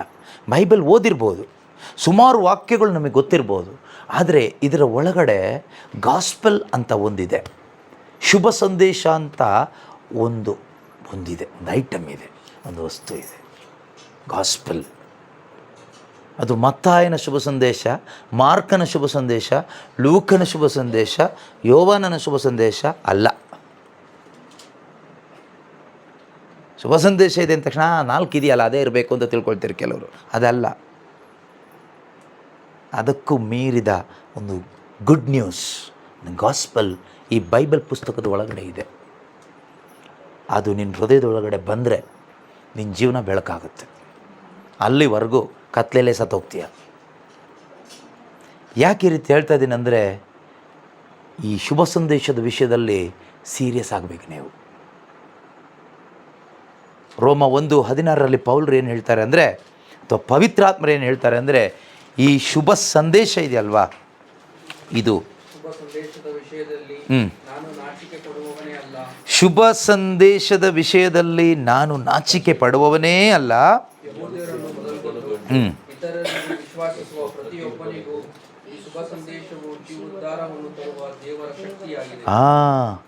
ಯಹೂದ್ಯರನ್ನು ಮೊದಲುಗೊಂಡು ಇತರರಿಗೂ ವಿಶ್ವಾಸಿಸುವ ಪ್ರತಿಯೊಬ್ಬರಿಗೂ ಈ ಶುಭ ಸಂದೇಶವು ಜೀವೋದ್ಧಾರವನ್ನು ತರುವ, ನಿನ್ನ ಜೀವನವನ್ನೇ ಉದ್ಧಾರ ಮಾಡುತ್ತೆ, ಸಂಪೂರ್ಣವಾಗಿ ರಕ್ಷಿಸುತ್ತದೆ, ಸೇವ್ ಮಾಡುತ್ತೆ. ಆಯಿತಾ? ಇವತ್ತು ನಮ್ಮ ಕುಟುಂಬಗಳಲ್ಲಿ ರಕ್ಷಣೆ ಹೊಂದಿದವರು ಇಲ್ಲ ಅಂದ್ಕೊಳ್ತೀನಿ ನಾನು. ನಮ್ಮ ಕುಟುಂಬಗಳಲ್ಲಿ ಕ್ರಿಶ್ಚಿಯನ್ಸ್ ಇದ್ದಾರೆ, ಜಾತಿಯಲ್ಲಿ ಕ್ರಿಶ್ಚಿಯನ್ಸ್ ಆಗಿರುವವರಿದ್ದಾರೆ, ಆದರೆ ರಕ್ಷಿಸಲ್ಪಟ್ಟ ದೇವರ ಮಕ್ಕಳು ಬೇಕು. ಯಾಕೆ ಇಲ್ಲ ಅಂತ ಹೇಳಿದೆ ಅಂದರೆ, ಶುಭ ಸಂದೇಶ ಇಲ್ಲ. ಬೈಬಲ್ ಇದೆ, ಮತ್ತಾಯನ ಶುಭ ಸಂದೇಶ ಗೊತ್ತು ನಮಗೆ, ಮಾರ್ಕನ ಶುಭ ಸಂದೇಶದಲ್ಲಿ ಏನು ಬರೆದಿದೆ ಗೊತ್ತು, ಸುಮಾರು ಬೈಬಲ್ ವಾಕ್ಯಗಳು ಗೊತ್ತು, ಆದರೆ ಅದಕ್ಕೂ ಮೀರಿದ್ದು ಒಂದಿದೆ. ಆ ಶುಭ ಸಂದೇಶ ಏನು ಅಂದರೆ, ಯೇಸು ಕ್ರಿಸ್ತನ ಕುರಿತಾದದ್ದು, ಅವರ ಮರಣ ಮತ್ತು ಪುನರುತ್ಥಾನದ ಕುರಿತಾದ ರಹಸ್ಯವನ್ನು ಪ್ರಕಟಪಡಿಸುವುದೇ ಶುಭ ಸಂದೇಶ. ಶುಭ ಸಂದೇಶ ಅಂದರೆ ಯೇಸು ಕ್ರಿಸ್ತನ ಮರಣ ಮತ್ತು ಪುನರುತ್ಥಾನದ ಪ್ರಕಟಣೆಯಾಗಿದೆ ಶುಭ ಸಂದೇಶ. Gospel is the revelation of the death and resurrection of Jesus Christ, and that should be revealed in your heart. The death and resurrection of Jesus must be revealed in your heart. That means you received the gospel. ಅದರ ಅರ್ಥ ನೀವು ಆಗ ಶುಭ ಸಂದೇಶ ಅರ್ಥ ಆಯಿತು ಅಂತ. ಅದು ಪ್ರಕಟ ಆಗಬೇಕು ನಮ್ಮಲ್ಲಿ. ಯೇಸುವಿನ ಮರಣ ನಿನ್ನ ಒಳಗಡೆ ಪ್ರಕಟಣೆ ಆಗಬೇಕು, ಅರಿವಾಗಬೇಕು. ಯೇಸುವಿನ ಪುನರುತ್ಥಾನ ನಿನ್ನ ಒಳಗಡೆ ಪ್ರಕಟಣೆ ಆಗಬೇಕು. ಇದನ್ನು ಪ್ರಕಟಪಡಿಸಲಿಕ್ಕೆ ಶುಭ ಸಂದೇಶ ಸಾರಬೇಕಾಗಿರೋದು. ಈ ಇಡೀ ಬೈಬಲ್, ಈ ಸಂಪೂರ್ಣ ಬೈಬಲ್ ಇರೋದು ಅದನ್ನು ಪ್ರಕಟಪಡಿಸಲಿಕ್ಕೆ. ಯೇಸುವಿನ ಮರಣ ನಿನಗೇನಾಗಿದೆ? How you are related to the death of Jesus, how you are related to the resurrection of Jesus. What is your relationship with the death and resurrection of Jesus Christ? Yesu ಕ್ರಿಸ್ತರ ಮರಣ ಪುನರುತ್ಥಾನಕ್ಕೂ ನಿನಗೂ ಏನು ಸಂಬಂಧ? ಏನು ಸಂಬಂಧ? ಏನು ಸಂಬಂಧ? ಯಾರಾದರೂ ಹೇಳ್ತೀರಾ? ಯಾವ ರೀತಿ ಸಂಬಂಧ? ಅಲ್ಲ, ಈಗ ನೀವು ಥಿಂಕ್ ಮಾಡಿ, ನೀವು ಉತ್ತರ ಕೊಡಿ ಅಂತ ಅಲ್ಲ ನಾನು ಹೇಳ್ತಾ ಇರೋದು. You must know. ಇದು ನಿನಗೇನು ಸಂಬಂಧ ಅಂತ ಗೊತ್ತಾಗದೇ ಇದ್ದರೆ, ಯೇಸುಗೂ ನಿನಗೂ ಸಂಬಂಧ ಇಲ್ಲ, ಪವಿತ್ರಾತ್ಮರಿಗೂ ನಿನಗೂ ಸಂಬಂಧ ಇಲ್ಲ, ಸ್ವರ್ಗಕ್ಕೂ ನಿನಗೂ ಸಂಬಂಧ ಇಲ್ಲ. ಇನ್ನು ಸಂಬಂಧ ಇರೋದು ಒಂದೇ, ಆ ಪಿಶಾಚಿಗೂ ನರಕಕ್ಕೂ ಮಾತ್ರನೇ. ಪಿಶಾಚಿಗೂ ನರಕಕ್ಕೂ ಪಾಪಕ್ಕೂ. ಹುಟ್ಟು ಕ್ರಿಶ್ಚಿಯನ್ ಇರ್ಬೋದು, ಚರ್ಚಿಗೆ ಹೋಗ್ಬೋದು, ಬೈಬಲ್ ಓದಿರ್ಬೋದು, ಬೈಬಲ್ ತಲೆ ಮೇಲೆ ಹೊತ್ಕೊಂಡು ತಿರುಗ್ಬೋದು, ಎಲ್ಲ ಮಾಡ್ಬೋದು. ಆದರೆ ಇದು ನಮಗೆ ಅರ್ಥ ಆಗಬೇಕು. ಅದೇ ಮೂಲ ಪಾಠ, ಅದೇ ನಮ್ಮ ಕ್ರೈಸ್ತ ವಿಶ್ವಾಸದ ಅಡಿಪಾಯ, foundation of your faith. Christian faith, Christian life, gospel is the foundation for your Christian faith and for your eternal life. ನಿನ್ನ ನಿತ್ಯತೆಗೆ ಆಧಾರ, ಅಡಿಪಾಯ ಶುಭ ಸಂದೇಶ. No gospel, no eternal life. No gospel, no Jesus. No gospel, no Jesus. ಶುಭ ಸಂದೇಶ ಇಲ್ವಾ? ಯೇಸು ಇಲ್ಲ. ಯೇಸು ಇಲ್ಲ ನಿನ್ನ ಜೀವನದಲ್ಲಿ. ಶುಭ ಸಂದೇಶ ಇಲ್ವಾ? ನಿತ್ಯ ಜೀವ ಇಲ್ಲ ನಿನಗೆ. ನಿನಗೆಲ್ಲ ಪ್ರಾರ್ಥನೆಗಳು ಗೊತ್ತಿರ್ಬೋದು, ಅನೇಕ ಧ್ಯಾನಗಳಲ್ಲಿ ಭಾಗವಹಿಸಿರ್ಬೋದು, ತುಂಬ ಹಾಡುಗಳು ಗೊತ್ತಿರ್ಬೋದು, ಎಲ್ಲ ಭಕ್ತಿ ಮಾರ್ಗಗಳನ್ನ ನೀನು ಮಾಡುವಂಥ ವ್ಯಕ್ತಿ ಆಗಿರ್ಬೋದು. ನಿನ್ನಷ್ಟು ಪುಣ್ಯಾತ್ಮ ಯಾರೂ ಇಲ್ಲದೆ ಇರ್ಬೋದು. ನಿನ್ನ ಯಾವ ಪುಣ್ಯ ಕಾರ್ಯಗಳು, ನಿನ್ನ ಯಾವ ಪ್ರಾರ್ಥನೆಗಳು, ಯಾವುದು ನಿನ್ನ ಆತ್ಮವನ್ನು ರಕ್ಷಣೆ ಮಾಡಲಿಕ್ಕಾಗಲ್ಲ. ಆದರೆ gospel can save you. There is power in the gospel. ಶುಭ ಸಂದೇಶ ರಕ್ಷಣೆ ತರುವ, ಜೀವ ಉದ್ಧಾರ ಮಾಡುವ ದೇವರ ಶಕ್ತಿಯಾಗಿದೆ. ಯಾರಿಗೆ? ವಿಶ್ವಾಸಿಸುವ, ಕೇಳಿಸಿಕೊಳ್ಳುವ ಯೇಸು ಕ್ರಿಸ್ತನ ಮರಣ ಮತ್ತು ಪುನರುತ್ಥಾನದ ಆ ಪ್ರಕಟಣೆ ಯಾರೊಳಗಡೆ ಆಗಿದೆಯೋ, ಅಂದರೆ ಯಾರು ಅದನ್ನು ನಂಬಿದ್ದೀರೋ, ಆ ನಂಬಿಕೆ ಇಟ್ಟವನಲ್ಲೇ ಪರಿಶುದ್ಧಾತ್ಮರು ಈ ರಕ್ಷಣೆಯ ಆನಂದವನ್ನು, ಅನುಭವವನ್ನು ಉಂಟು ಮಾಡ್ತಾರೆ. That is the work of the Holy Spirit. Nobody can save you. Salvation is completely God's work. ಅದಕ್ಕೇನೆ ಪೌಲರು ಹೇಳ್ತಾರೆ, you are saved by grace through faith. You are saved by grace. Grace ಅಂದರೆ ಪೂರ್ತಿ ದೇವರ ಕಾರ್ಯ, ಮನುಷ್ಯಂದೇನೂ ಇಲ್ಲ. By faith. ನೀನು ಮಾಡಿದ್ದೇನು ಗೊತ್ತಾ? ನೀನು ಆಲಿಸಿದ ಶುಭ ಸಂದೇಶದಲ್ಲಿ ನಂಬಿಕೆ ಇಟ್ಬಿಟ್ಟೆ. You believed in the death and the resurrection of Jesus. ಅದು ಏನು ಅಂತ ನಿನಗೆ ಅರ್ಥ ಆಯಿತು. ನಿನಗೂ ಯೇಸುಗೊಂದು ಸಂಬಂಧ ಕ್ರಿಯೇಟ್ ಆಯಿತು. ಆ ಸಂಬಂಧವೇ ಸರಿಯಾದ ಸತ್ಸಂಬಂಧ. ದೇವರು ಅದನ್ನು ಕನ್ಸಿಡರ್ ಮಾಡ್ತಾರೆ.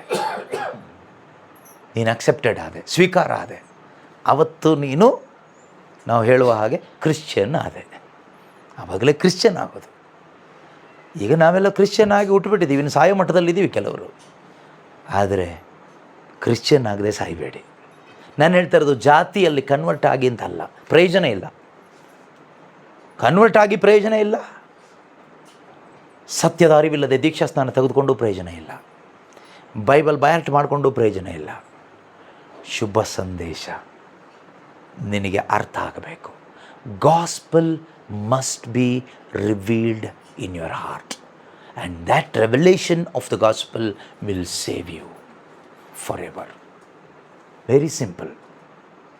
ಶುಭ ಸಂದೇಶ ನಿನ್ನ ಹೃದಯದಲ್ಲಿ ಪ್ರಕಟವಾಗಬೇಕು, ನಿನ್ನ ಒಳಗಡೆ ಪ್ರಕಟವಾಗಬೇಕು. ಅದು ಪ್ರಕಟವಾದರೆ ಆ ಪ್ರಕಟಣೆ ನಿನ್ನನ್ನು ರಕ್ಷಿಸ್ತದೆ, ಪಾಪದಿಂದ ರಕ್ಷಿಸ್ತದೆ, ನಿತ್ಯ ಮರಣದಿಂದ ರಕ್ಷಿಸ್ತದೆ. ನೀನಾಗ ಏನಾಗ್ತೀಯ? ಆತ್ಮದಲ್ಲಿ ಹೊಸದಾಗಿ ಹುಟ್ಟುತ್ತೀಯ. ಹೊಸ ಒಂದು ಜನ್ಮ ನಿನಗೆ ಸಿಗುತ್ತೆ. ಆಮೇಲೆ ಬ್ಯಾಪ್ಟಿಸಮ್ ಆದರೂ ತಗೋ, ಎಣ್ಣೆನಾದರೂ ಹಚ್ಕೋ, ತೀರ್ಥನಾದರೂ ಹಚ್ಕೋ, ತೀರ್ಥನಾದರೂ ಕುಡಿ, ಬೈಬಲ್ ಆದರೂ ಓದು, ಏನೋ ಮಾಡು, ಆಮೇಲೆ ಏನಾದರೂ ಮಾಡ್ಕೊ. ಬಟ್ ಮಾಡೋದು ಯಾವುದು ನಮ್ಮನ್ನು ಕಾಪಾಡಲ್ಲ. ನಿನ್ನ ಒಳಗಡೆ ಪ್ರಕಟಗೊಂಡಿರುವ ಯೇಸು ಕ್ರಿಸ್ತರಾಗಿದ್ದಾರೆ ನಿನ್ನನ್ನು ರಕ್ಷಿಸೋದು. ಶುಭ ಸಂದೇಶಕ್ಕೆ ಏನಾದರೂ ಹೆಸರು ಕೊಡೋದಾದರೆ ಅದರ ಹೆಸರೇ Jesus Christ. Gospel is nothing but Jesus Christ. Revelation of gospel means revelation of Jesus Christ. Yesu ಕ್ರಿಸ್ತನ ಪ್ರಕಟಣೆ ನಿನ್ನ ಒಳಗಡೆ ಆಗಬೇಕು. ಬೈಬಲ್ ಓದು, ನಿನ್ನ ಒಳಗಡೆ ಯೇಸುವಿನ ಪ್ರಕಟಣೆ ಆಗಿದೆಯಾ? You are pass. ಈ ಪ್ರಕಟಣೆ ನಿನ್ನ ಒಳಗಡೆ ಆಗಿಲ್ವಾ? ಏನು ಪ್ರಕಟಣೆ ಆಗಬೇಕು? ಯೇಸು ನನ್ನ ರಕ್ಷಕ, ಯೇಸು ದೇವರ ಪುತ್ರ, Jesus is the son of god. ಈ ಪ್ರಕಟಣೆ ಆಗಬೇಕು. ಈಗ ನೀವು ಓದಿದ್ರಲ್ಲ, ಅದರ ಮುಂದಿನ ವಾಕ್ಯ ಓದಿ. ರೋಮ ಅಲ್ಲ, ಯೋಹಾನನ ಶುಭ ಸಂದೇಶದಲ್ಲಿ ಓದಿದ್ರಿ, ಅಧ್ಯಾಯ 20 ವಾಕ್ಯ 31 ಓದಿ. John, gospel of John chapter 20 verse 31. ಇಲ್ಲಿ ಬರೆದ ಎಲ್ಲವುಗಳ ಉದ್ದೇಶ ಇಷ್ಟೇ. ಯೇಸು ದೇವರ ಪುತ್ರ ಹಾಗೂ ಲೋಕೋದ್ಧಾರಕ ಎಂದು ನೀವು ವಿಶ್ವಾಸಿಸಬೇಕು. ವಿಶ್ವಾಸಿಸಿ ಅದರ ಫಲವಾಗಿ ಅವರ ಹೆಸರಿನಲ್ಲಿ ಇಟರ್ನಲ್ ಲೈಫ್, ನಿತ್ಯ ಜೀವ ಪಡೆದುಕೊಳ್ಳಬೇಕು. ಈ ಪುಸ್ತಕದಲ್ಲಿ ಬರೆದಿದ್ದಿರೋ ಉದ್ದೇಶ ಅಷ್ಟೇ. ಇದು ಸುಮ್ಮನೆ ಕತೆ ಪುಸ್ತಕದ ಥರ ಉಪಯೋಗ ಆಗ್ತಾಯಿದೆ ಇವತ್ತು. ಮೋಶೆ ಕೆಂಪು ಸಮುದ್ರವನ್ನು ಇಬ್ಬಾಗ ಮಾಡಿದ ಕತೆ ಹೇಳಲಿಕ್ಕೆ ಇದನ್ನು ಉಪಯೋಗಿಸೋದು ಇವತ್ತು. ಯೇಸು ಕುಷ್ಠರೋಗಿಯನ್ನು ಗುಣಪಡಿಸಿದ ಕತೆ ಹೇಳಲಿಕ್ಕೆ ಇದನ್ನು ಉಪಯೋಗಿಸ್ತಾರೆ. 5 ರೊಟ್ಟಿ 2 ಮೀನು ಹೇಗೆ ಜಾಸ್ತಿ ಆಯಿತು ಅಂತ ಕತೆ ಹೇಳಲಿಕ್ಕೆ ಇದನ್ನು ಉಪಯೋಗಿಸ್ತಾರೆ. ದಾವಿದ ಗೋಲಿಯಾತನ್ನು ಹೇಗೆ ಸೋಲಿಸ್ತಾ ಅನ್ನೋ ಕತೆ ಹೇಳಲಿಕ್ಕೆ. ಕತೆ ಪುಸ್ತಕ ಅಲ್ಲ ಇದು. ಬೈಬಲ್ ಕತೆ ಪುಸ್ತಕ ಅಲ್ಲ. ಕತೆ ಪುಸ್ತಕದ ಥರ, ಇತಿಹಾಸದ ಪುಸ್ತಕದ ಥರ ಏನೋ ಸುಮಾರು ವಿಷಯಗಳು, ಇನ್ಫಾರ್ಮೇಷನ್ ಥರ ತಿಳ್ಕೊಳ್ಳೋ ಥರ ಇದನ್ನು ಇವತ್ತು ಉಪಯೋಗ ಮಾಡ್ತಾಯಿದ್ದೀವಿ ನಾವು. ಅಥವಾ ಒಂದು ಧಾರ್ಮಿಕ ಪುಸ್ತಕ. ನಮ್ಮ ಧರ್ಮದಲ್ಲಿ ಕೆಲವೊಂದು ಪ್ರಾರ್ಥನಾ ಕಾರ್ಯಗಳಿಗೆ ಇದನ್ನು ಉಪಯೋಗಿಸೋದು. ಇದು ಅದಕ್ಕಾಗಿರೋದಲ್ಲ. ಈ ಪುಸ್ತಕದ ಉದ್ದೇಶ ಏನು ಅಂತ ನಾನು ಹೇಳಿದರೆ ಸುಳ್ಳಾಗುತ್ತೆ. ನೀವು ಕೇಳಿದ್ದು ಸುಳ್ಳಾಗ್ಬೋದು. ಈ ಪುಸ್ತಕದ ಉದ್ದೇಶ ಏನು ಅಂತ ಈ ಪುಸ್ತಕನೇ ಹೇಳುತ್ತೆ. ಅದೇ ಸತ್ಯ. ಅದೇ ನೀವು ಈಗ ಓದಿದ್ದು. ಈ ಪುಸ್ತಕದ ಉದ್ದೇಶ ಏನು? ಓದಿ, ಇನ್ನೊಂದು ಸರಿ ಓದಿ, ತಲೆ ಒಳಗಡೆ ಹೋಗಲಿ. ಇಲ್ಲಿ ಬರೆದವುಗಳ ಉದ್ದೇಶ, ಅಥವಾ ಈ ಕೈಯಲ್ಲಿ ನೀವು ಹಿಡ್ಕೊಂಡಿದ್ದೀರಲ್ಲ ಪುಸ್ತಕ, ಬೈಬಲ್ ಅಂತ ಹೇಳ್ತಿರಲ್ಲ, ಪವಿತ್ರ ಬೈಬಲ್ ಅಂತ ಹೇಳ್ತಿರಲ್ಲ, ಇದ್ರ ಉದ್ದೇಶ ಏನು? ಸುಮ್ಮನೆ ದೇವರು ಕೆಲಸ ಇಲ್ಲದೆ ಇಟ್ಕೊಳ್ಳಿ ಅಂತ ಕೊಟ್ಟಿದ್ದಾರಾ? ಸ್ವಲ್ಪ ಮಕ್ಕಳಿಗೆ ಏನು ಧರ್ಮೋಪದೇಶ ಮಾಡಲಿಕ್ಕೆ ಕೊಟ್ಟಿದ್ದಾರಾ? ಅಲ್ಲ. ಪುಸ್ತಕದ ಉದ್ದೇಶ ಧರ್ಮೋಪದೇಶ ಅಲ್ಲ. ಈ ಪುಸ್ತಕದ ಉದ್ದೇಶ ಧರ್ಮ ಆಚರಣೆ ಅಲ್ಲ. ಈ ಪುಸ್ತಕದ ಉದ್ದೇಶ ಒಂದಿಷ್ಟು ಪ್ರಾರ್ಥನೆಗಳನ್ನ ಮಾಡೋದಲ್ಲ. ಈ ಪುಸ್ತಕದ ಉದ್ದೇಶ, ಈ ಪುಸ್ತಕ ಹೇಳುತ್ತೆ, ಅದೇ ಸತ್ಯ. ಈ ಪುಸ್ತಕದಲ್ಲೇ ಇದೆ ಇದರ ಉದ್ದೇಶ ಏನು ಅಂತ. ಅದನ್ನು ಅದೇ ಸತ್ಯ. ಅದು ಅಲ್ಲದೆ ಇರೋದೆಲ್ಲ ಸುಳ್ಳೆ. ಯೇಸು ದೇವರ ಪುತ್ರ. ಈ ಪುಸ್ತಕದ ಉದ್ದೇಶ ಏನು ಅಂತ ಕೇಳಿಸ್ಕೊಳ್ಳಿ. ಯೇಸು ಕ್ರಿಸ್ತರೇ ದೇವರ ಪುತ್ರ ಹಾಗೂ ಲೋಕೋದ್ಧಾರಕ ಎಂದು ನೀನು ಈ ಪುಸ್ತಕದ ಮುಖಾಂತರ ವಿಶ್ವಾಸಿಸಬೇಕು. ಅವರ ಹೆಸರಿನಲ್ಲಿ, ಸುಮ್ಮನೆ ಬಾಯಲ್ಲಿ ವಿಶ್ವಾಸ ಇಟ್ಟಿದ್ದೇನೆಂದು ಹೇಳ್ಕೊಳ್ಳೋದಲ್ಲ. ವಿಶ್ವಾಸಿಸಿ ಅವರ ಹೆಸರಿನಲ್ಲಿ ನಿತ್ಯ ಜೀವವನ್ನು ಪಡೆಯಬೇಕು. ಅದಕ್ಕಾಗಿಯೇ ಇದರಲ್ಲಿ ಬರೆದಿದ್ದು. 91ನೇ ಕೀರ್ತನೆ ಬಯರ್ಟ್ ಮಾಡಿಕೊಂಡು ಬೈಬಲ್ಗೆ ಮುತ್ತು ಕೊಟ್ಟು ಸೈಡಿಗಿಟ್ಟು ಹೋಗ್ಲಿಕ್ಕಲ್ಲ ಈ ಪುಸ್ತಕ ಬರೆದಿದ್ದು. 23ನೇ ಕೀರ್ತನೆ ಹೇಳಿಬಿಟ್ಟು ಪ್ರಭು ನನಗೆ ಕುರಿಗಾಹಿ ಆಗಿದ್ದಾರೆ ಅಂತ ಹೇಳಿಬಿಟ್ಟು ಹಲ್ಲೆಲೂಯಾ ಹೇಳಿ ಹೋಗ್ಲಿಕ್ಕಲ್ಲ ಈ ಪುಸ್ತಕ ಬರೆದಿದ್ದು. ಕೆಲವರು ಹೇಳ್ತಾರೆ ಮೂಢರು, ಅವ್ರನ್ನ ಮೂಢರು ಅಂತಲೇ ಕರಿಬೇಕು. 91ನೇ ಕೀರ್ತನೆ ಬಯರ್ಟ್ ಮಾಡಿದ್ದೀವಿ ಬ್ರದರ್, 23ನೇ ಕೀರ್ತನೆ ಬಯರ್ಟ್ ಮಾಡಿದ್ದೀವಿ ಬ್ರದರ್. ಆ ಥರ ಇನ್ನೂ ಸುಮಾರು ಕೀರ್ತನೆಗಳೆಲ್ಲ ಬಯರ್ಟ್ ಮಾಡಿದ್ದೀವಿ. ಕೆಲವೊಂದು ವಾಗ್ದಾನಗಳನ್ನು ಬಯರ್ಟ್ ಮಾಡಿದ್ದೀವಿ. ಅದಕ್ಕೇನು ಈ ಪುಸ್ತಕ ಇರೋದು? ನಿನಗೆ ಬೇಕಾಗಿರೋದೆಲ್ಲ ಬಯರ್ಟ್ ಮಾಡಿಕೊಂಡು ಹೇಳ್ಕೊಂಡು ತಿರುಗಲಿಕ್ಕೆ ಈ ಪುಸ್ತಕ ಇರೋದು. ಸರಿ, ನೀನು ಬಯರ್ಟ್ ಮಾಡಿದ್ದು ಒಳ್ಳೆ ಕೆಲಸನೇ, ಕೆಟ್ಟದ್ದೇನೂ ಮಾಡಲಿಲ್ಲ. ಏನೇನೋ ಬೇಡದೇ ಇರೋದು ಬಯರ್ಟ್ ಮಾಡೋಕ್ಕಿಂತ ಇದನ್ನು ಬಯರ್ಟ್ ಮಾಡಿದ್ಯಾ. ಆದರೆ ಉದ್ದೇಶ ಏನಿದು? ಉದ್ದೇಶ, ಈ ಪುಸ್ತಕದ ಉದ್ದೇಶ ನೀನಿದು ಬಯರ್ಟ್ ಮಾಡಿಕೊಂಡು ಸೇಫಾಗಿ ಓಡಾಡೋದಲ್ಲ. 91ನೇ ಕೀರ್ತನೆ ಹೇಳಿದ್ದಕ್ಕೆ ಆಕ್ಸಿಡೆಂಟೇ ಆಗಿಲ್ಲ, ಒಳ್ಳೇದೇ ಆಯಿತು, ಆಕ್ಸಿಡೆಂಟ್ ಆಗಿಲ್ಲ, ಬಚಾವಾದೆ, ಆಯಿತಾ. ಆದರೆ ಉದ್ದೇಶ ಅದಲ್ಲ. 91ನೇ ಕೀರ್ತನೆ ಹೇಳಿ ಆಕ್ಸಿಡೆಂಟ್ ತಪ್ಪಿಸ್ಕೋಬಹುದು, ನಿತ್ಯ ಜೀವ ಪಡ್ಕೊಳ್ಳಿಕ್ಕಾಗಲ್ಲ. ನೆನ್ಪಿಟ್ಕೊಳ್ಳಿ. I am not speaking against Psalm 91. ಕೀರ್ತನೆ 91ಕ್ಕೆ ವಿರುದ್ಧ ನಾನು ಹೇಳ್ತಾ ಇಲ್ಲ, ಪರವಾಗಿ ಹೇಳ್ತಾ ಇದ್ದೀನಿ. ಈ ಪುಸ್ತಕದ ಉದ್ದೇಶ ಕೀರ್ತನೆ 91 ಬಯರ್ಟ್ ಮಾಡಿ ಪ್ರಪಂಚದಲ್ಲಿ ಬರುವ ಕೇಡಿಂದ ತಪ್ಪಿಸ್ಕೊಳ್ಳೋದಲ್ಲ. ಈ ಪುಸ್ತಕದ ಉದ್ದೇಶ, ಕೀರ್ತನೆಯ ಉದ್ದೇಶ, ಪ್ರತಿಯೊಂದು ವಾಕ್ಯದ ಉದ್ದೇಶ ಯೇಸು ಕ್ರಿಸ್ತನಲ್ಲಿ ನೀನು ವಿಶ್ವಾಸ ಇಟ್ಟು ನಿನ್ನ ಪಾಪದಿಂದ ಬಿಡುಗಡೆ ಪಡ್ಕೊಂಡು ನಿತ್ಯ ಜೀವ ನೀನು ಹೊಂದಿಕೊಂಡು ದೇವರ ಮಗನಾಗಿ ಸಾಕ್ಷಿಯಾಗಿ ಬದುಕಬೇಕು. That is the purpose of this book. ಅದಾಗದೇ ಇದ್ದರೆ ನನ್ನ 91 ಮಕ್ಕಳೆಲ್ಲ 91ನೇ ಕಲಿತಿದ್ದಾರೆ ಬ್ರದರ್. ಕೀರ್ತನೆ ಒಳ್ಳೆಯದೇ, ಒಳ್ಳೆ ಕಲಿಸಿದ್ಯಾ, ಗುಡ್. ಬೇರೆ ಏನೇನೋ ಕಲಿಯೋದ್ರ ಬದಲು ಅದನ್ನು ಕಲ್ತಿದ್ದಾರೆ ಅಷ್ಟೇ. ಆದರೆ ಪಾಪದಿಂದ ಬಿಡುಗಡೆ ಹೊಂದಬೇಕಾದರೆ ಯೇಸು ಕ್ರಿಸ್ತರು ಯಾರು ಎಂಬ ಪ್ರಕಟಣೆ ನಿನ್ನ ಮಗನ ಒಳಗಡೆ ಆಗಬೇಕು, ನಿನ್ನ ಮಗಳ ಒಳಗಡೆ ಆಗಬೇಕು. ಡೈಲಿ ಮಾಸ್ಗೆ ಹೋಗ್ತಾರೆ ನನ್ನ ಮಕ್ಕಳು, ಒಳ್ಳೆ ಕಾರ್ಯ. ಆಯಿತಾ? ಆದರೆ ನಿನ್ನ ಡೈಲಿ ಮಾಸಿಗೆ ಹೋಗುವ ಮಗ ಮಗಳು ರಕ್ಷಣೆ ಪಡ್ಕೋಬೇಕಾದ್ರೆ ಯೇಸು ಕ್ರಿಸ್ತ ಯಾರೆಂದು ಅವ್ರ ಒಳಗಡೆ ಪ್ರಕಟವಾಗಬೇಕು. ಯೇಸುವಿನ ಪ್ರಕಟಣೆ ಅವ್ರ ಒಳಗಡೆ ಆಗದೇ ಇದ್ದರೆ ಡೈಲಿ ಮಾಸಲ್ಲೇ 24 ಗಂಟೆ ಇದ್ದರೂ ಪ್ರಯೋಜನ ಇಲ್ಲ. ಮಾಸಿಗೆ ವಿರುದ್ಧ ಅಲ್ಲ ಹೇಳ್ತಾರದು ನಾನು. ಜೂದಾಸ್ ಯೇಸು ಜೊತೆಗೆ ಇದ್ದ 3.5 ವರ್ಷ. ಕೊನೆಗೆ ಫಸ್ಟ್ ಹೋಲಿ ಕಮ್ಯೂನಿಯನ್ ಅವ್ರ ಕೈಯಿಂದಾನೆ ತಗೊಂಡ. ಲಾಸ್ಟಿಗೆ ಪಿಶಾಚಿ ತುಂಬಿಸ್ಕೊಂಡು ನೇಣಾಕೊಂಡು ಸತ್ತೋದ. ಅದಕ್ಕಿಂತ ಬೆಸ್ಟ್ ಎವಿಡೆನ್ಸ್ ಏನು ಬೇಕಾಗಿಲ್ಲ. ಅದರಿಂದ ಪ್ರೀತಿಯ ಸಹೋದರ ಸಹೋದರಿಯರೇ, ಈ ಬೈಬಲ್ನ ಉದ್ದೇಶ ಇದಾದರೆ ಇವತ್ತು ನೀವು ಆಸೆ ಪಡಬೇಕು. ಹಾಗಾದರೆ ಆ ಯೇಸುವಿನ ಪ್ರಕಟಣೆ ನನಗೆ ಬೇಕು. ಯೇಸುವಿನ ಪ್ರಕಟಣೆ ತಿಳಿಸ್ಕೊಡೋರು ಬೋಧಕ ಅಲ್ಲ, ಯಾವ ಬೋಧಕನಿಗೂ ಆಗೋದಿಲ್ಲ. That is the work of the Holy Spirit. ಪರಿಶುದ್ಧಾತ್ಮರು, ಪವಿತ್ರಾತ್ಮರಾಗಿದ್ದಾರೆ. ಪೌಲರು ಹೇಳ್ತಾರಲ್ವ, ಈ ಗಲಾತ್ಯದವರಿಗೆ ಬರೆದ ಪತ್ರಿಕೆಯಲ್ಲಿ 1ನೇ ಅಧ್ಯಾಯದಲ್ಲಿ saint Paul says in Galatians chapter 1, ಈ ಶುಭ ಸಂದೇಶವನ್ನು ನಾನು ಮನುಷ್ಯರಿಂದ ಪಡ್ಕೊಳ್ಳಿಲ್ಲ, ದೇವರೇ ನನಗೆ ಇದನ್ನು ಶ್ರುತಪಡಿಸಿದರು.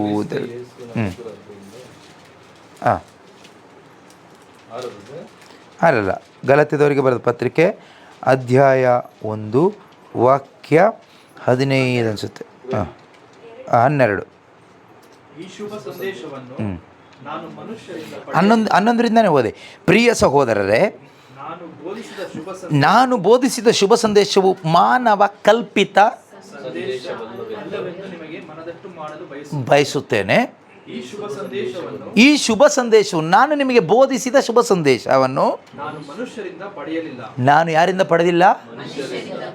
ಸಂತ ಪೇತ್ರ ಅವ್ರ ಹತ್ರ ಹೋಗಿ, ಪೇತ್ರರೇ, ನೀವು ಯೇಸುವಿನ ಜೊತೆಯಲ್ಲಿದ್ದಿರಿ, ಫಸ್ಟ್ ಪೋಪ್ ನೀವು, ಏನು ಶುಭ ಸಂದೇಶ ಅಂತ?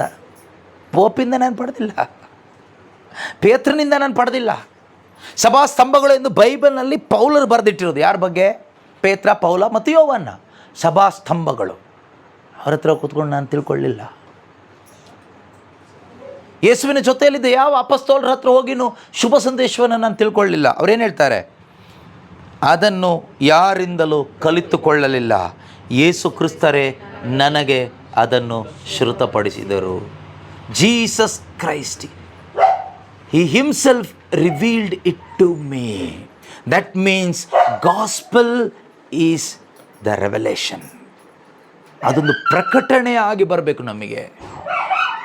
ಬೋಧನೆ ಮಾಡ್ಬೋದು ನಾವು ಅಷ್ಟೇ, ನಾವೆಷ್ಟೇ ಬೋಧಿಸಿದ್ರು, unless and until Holy Spirit reveals it to you, you cannot receive the revelation of gospel. ಪವಿತ್ರಾತ್ಮರು ನಮ್ಮೊಳಗಡೆ ಈ ಶುಭ ಸಂದೇಶವನ್ನು ಪ್ರಕಟಪಡಿಸದೆ ಹೋದರೆ, ತಿಳಿಸಿಕೊಡದೆ ಹೋದರೆ, ಕಲಿಸಿಕೊಡದೆ ಹೋದರೆ ನಮಗೆ ಯೇಸು ಯಾರು ಅಂತ ಅರ್ಥ ಆಗಲ್ಲ. ನನಗೆ ಯೇಸು ಒಂದು ಪ್ರಶ್ನೆ ಕೇಳ್ತಾರೆ, ಜನರು ನನ್ನನ್ನು ಯಾರೆಂದು ಹೇಳ್ತಾರೆ? ನೀವು ದೇವರ ಪುತ್ರ, ಏನೇನೋ ಹೇಳಿದರು, ದೇವರ ಪುತ್ರ ಅಂತ ಲಾಸ್ಟಿಗೆ ಹೇಳಿದ್ದು. ಆದರೆ ಒಬ್ಬೊಬ್ಬರು ಒಂದೊಂದು ಹೇಳ್ತಾರೆ. ಇವತ್ತು ನಮಗೆ ಯೇಸು ಯಾರು ಅಂತ ಕೇಳಿದರೆ ನಾವೇನು ಹೇಳ್ತೀವಿ? ನಾವೇನು ಕಲ್ತ್ಕೊಂಡಿದ್ದೀವೋ ಅದನ್ನು ಹೇಳ್ತೀವಿ. ನಿನಗೇನು ಪ್ರಕಟ ಆಗಿದೆ ಅದು ಮುಖ್ಯ. ಯೇಸು ಹೇಳ್ತಾ ಇರೋದು, what is revealed to you, that is important. ನಿನ್ನ ಒಳಗಡೆಗೆ ಏನು ಪ್ರಕಟ ಆಗಿದೆ ಅದು ಮುಖ್ಯ. ಯೇಸು ಲೋಕರಕ್ಷಕರು, ಯೇಸು ಲೋಕದ ಪಾಪಗಳನ್ನು ಪರಿಹರಿಸುವ ದೇವರ ಕುರಿಮರಿ, ಯೇಸು ಸರ್ವಶಕ್ತ ದೇವರು, ಯೇಸು ಪರಮತ್ರಿತ್ವದ 2ನೆಯ ವ್ಯಕ್ತಿ, ಯೇಸು ದೇವರ ಪುತ್ರ, ಯೇಸು ವಾಕ್ಯವಾಗಿದ್ದ ದೇವರು. ಇದೆಲ್ಲ ಸರಿ. ನಿನ್ನ ಒಳಗಡೆ ಆದ ಪ್ರಕಟಣೆ ಇದೇನಾ? ನಿನ್ನ ಒಳಗಡೆ ಅದೇ ಪ್ರಕಟಣೆ ಆಗಿದೆಯಾ? ಆಗಿದ್ದರೆ ನೀನು ಯಾಕೆ ಮತ್ತೆ ಈ ರೀತಿ ಜೀವಿಸ್ತಾ ಇದ್ದೆ? ಇದು ಪ್ರಕಟ ಆಗಿದ್ದಲ್ಲ, ಕಲ್ತಿರೋದು ಬಯಾರ್ಟ್ ಮಾಡಿಕೊಂಡು. ಅಲ್ಲಿ ಇಲ್ಲಿ ಧ್ಯಾನಗಳಲ್ಲಿ, ಪ್ರಾರ್ಥನೆಗಳಲ್ಲಿ ಅವರು ಇವರು ಹೇಳಿದ್ದು, ಬೈಬಲ್ನಲ್ಲಿರೋ ವಾಕ್ಯ ಸುಮಾರು ಇದೆ. ಯೇಸು ದೇವರ ಪುತ್ರ, ರಕ್ಷಕ, ಲೋಕದ ಪಾಪ ಪರಿಹರಿಸುವ ದೇವರ ಕುರಿಮರಿ. ವಾಕ್ಯಗಳು ಓದಿ ಬಯಾರ್ಟ್ ಮಾಡಿ ತಲೆ ಒಳಗಡೆ ಹಾಕ್ಕೊಂಡಿದ್ದೀವಿ. ಪೌಲರು ಅದನ್ನೇ ಹೇಳಿದ್ದು, ನಾನಿದು ಕಲ್ತಿದ್ದು ಅಲ್ಲ, ಯಾರು ನನಗೆ ಕಲಿಸ್ಕೊಟ್ಟಿದ್ದು ಅಲ್ಲ, ಇದು ನನಗೆ ಪ್ರಕಟ ಆಗಿದ್ದು. ನನಗಿದು ಪ್ರಕಟ ಆಗಿದ್ದರಿಂದ ನಾನು ಇದನ್ನು ಪ್ರಕಟಪಡಿಸ್ತಾ ಇದ್ದೇನೆ. Because that Jesus Christ is revealed to me, that gospel is revealed to me, so I am also revealing the gospel to you. ಇನ್ನೊಂದು, ನಿನಗೆ ಈ ಶುಭ ಸಂದೇಶ ಪ್ರಕಟ ಆಗದೇ ಇದ್ದರೆ ನೀನು ಇದನ್ನು ಪ್ರಕಟಪಡಿಸೋಕ್ಕಾಗಲ್ಲ. ನೀನು ಕೊಟೇಶನ್ ಕೋಟ್ ಮಾಡಿ ಅದು ಇದು ಹೇಳ್ಬೋದು, ಒಂದಿಷ್ಟು ಪ್ರೀಚರ್ ಆಗ್ಬೋದು, ಆದರೆ ಶುಭ ಸಂದೇಶವನ್ನು ಸಾರಲಿಕ್ಕಾಗಲ್ಲ. ಶುಭ ಸಂದೇಶ ನಿನಗೆ ಸಾರಲಿಕ್ಕಾಗಬೇಕಾದ್ರೆ ಶುಭ ಸಂದೇಶ ನಿನ್ನೊಳಗಡೆ ಪ್ರಕಟವಾಗಬೇಕು. ನಿನ್ನೊಳಗಡೆ ಪ್ರಕಟಣೆ ಆಗದೇ ಇರೋದನ್ನು ನೀನು ಹೇಗೆ ಹೇಳ್ತೀಯಾ? ಕತೆ ಹೇಳಬೇಕಾಗತ್ತೆ, ಕತೆ. ಒಂದಾನೊಂದು ಕಾಲದಲ್ಲಿ ಯೇಸು ಎಂಬುವರೊಬ್ಬರು ಇದ್ದರು. ಅವರು ನಡ್ಕೊಂಡು ಬಂದಾಗ ದೆವ್ವಗಳು ಓಡಿ ಹೋಗ್ತಾ ಇತ್ತು. ಒಂದಾನೊಂದು ಕಾಲದಲ್ಲಿ ಯೇಸು ಇದ್ದರು. ಒಂದಾನೊಂದು ಕಾಲ ಎಲ್ಲ ಹೇಳೋದಿಲ್ಲ, ಸುಮ್ಮನೆ ಬೈಬಲ್ ಕೊಟೇಶನ್ ಎಲ್ಲ ಹೇಳ್ತೀರಿ ಸ್ಟೈಲಾಗಿ. ಜನ ಇದನ್ನು ನಂಬಿ ನಿಮ್ಮ ಹಿಂದೆ ಬರ್ತಾರೆ.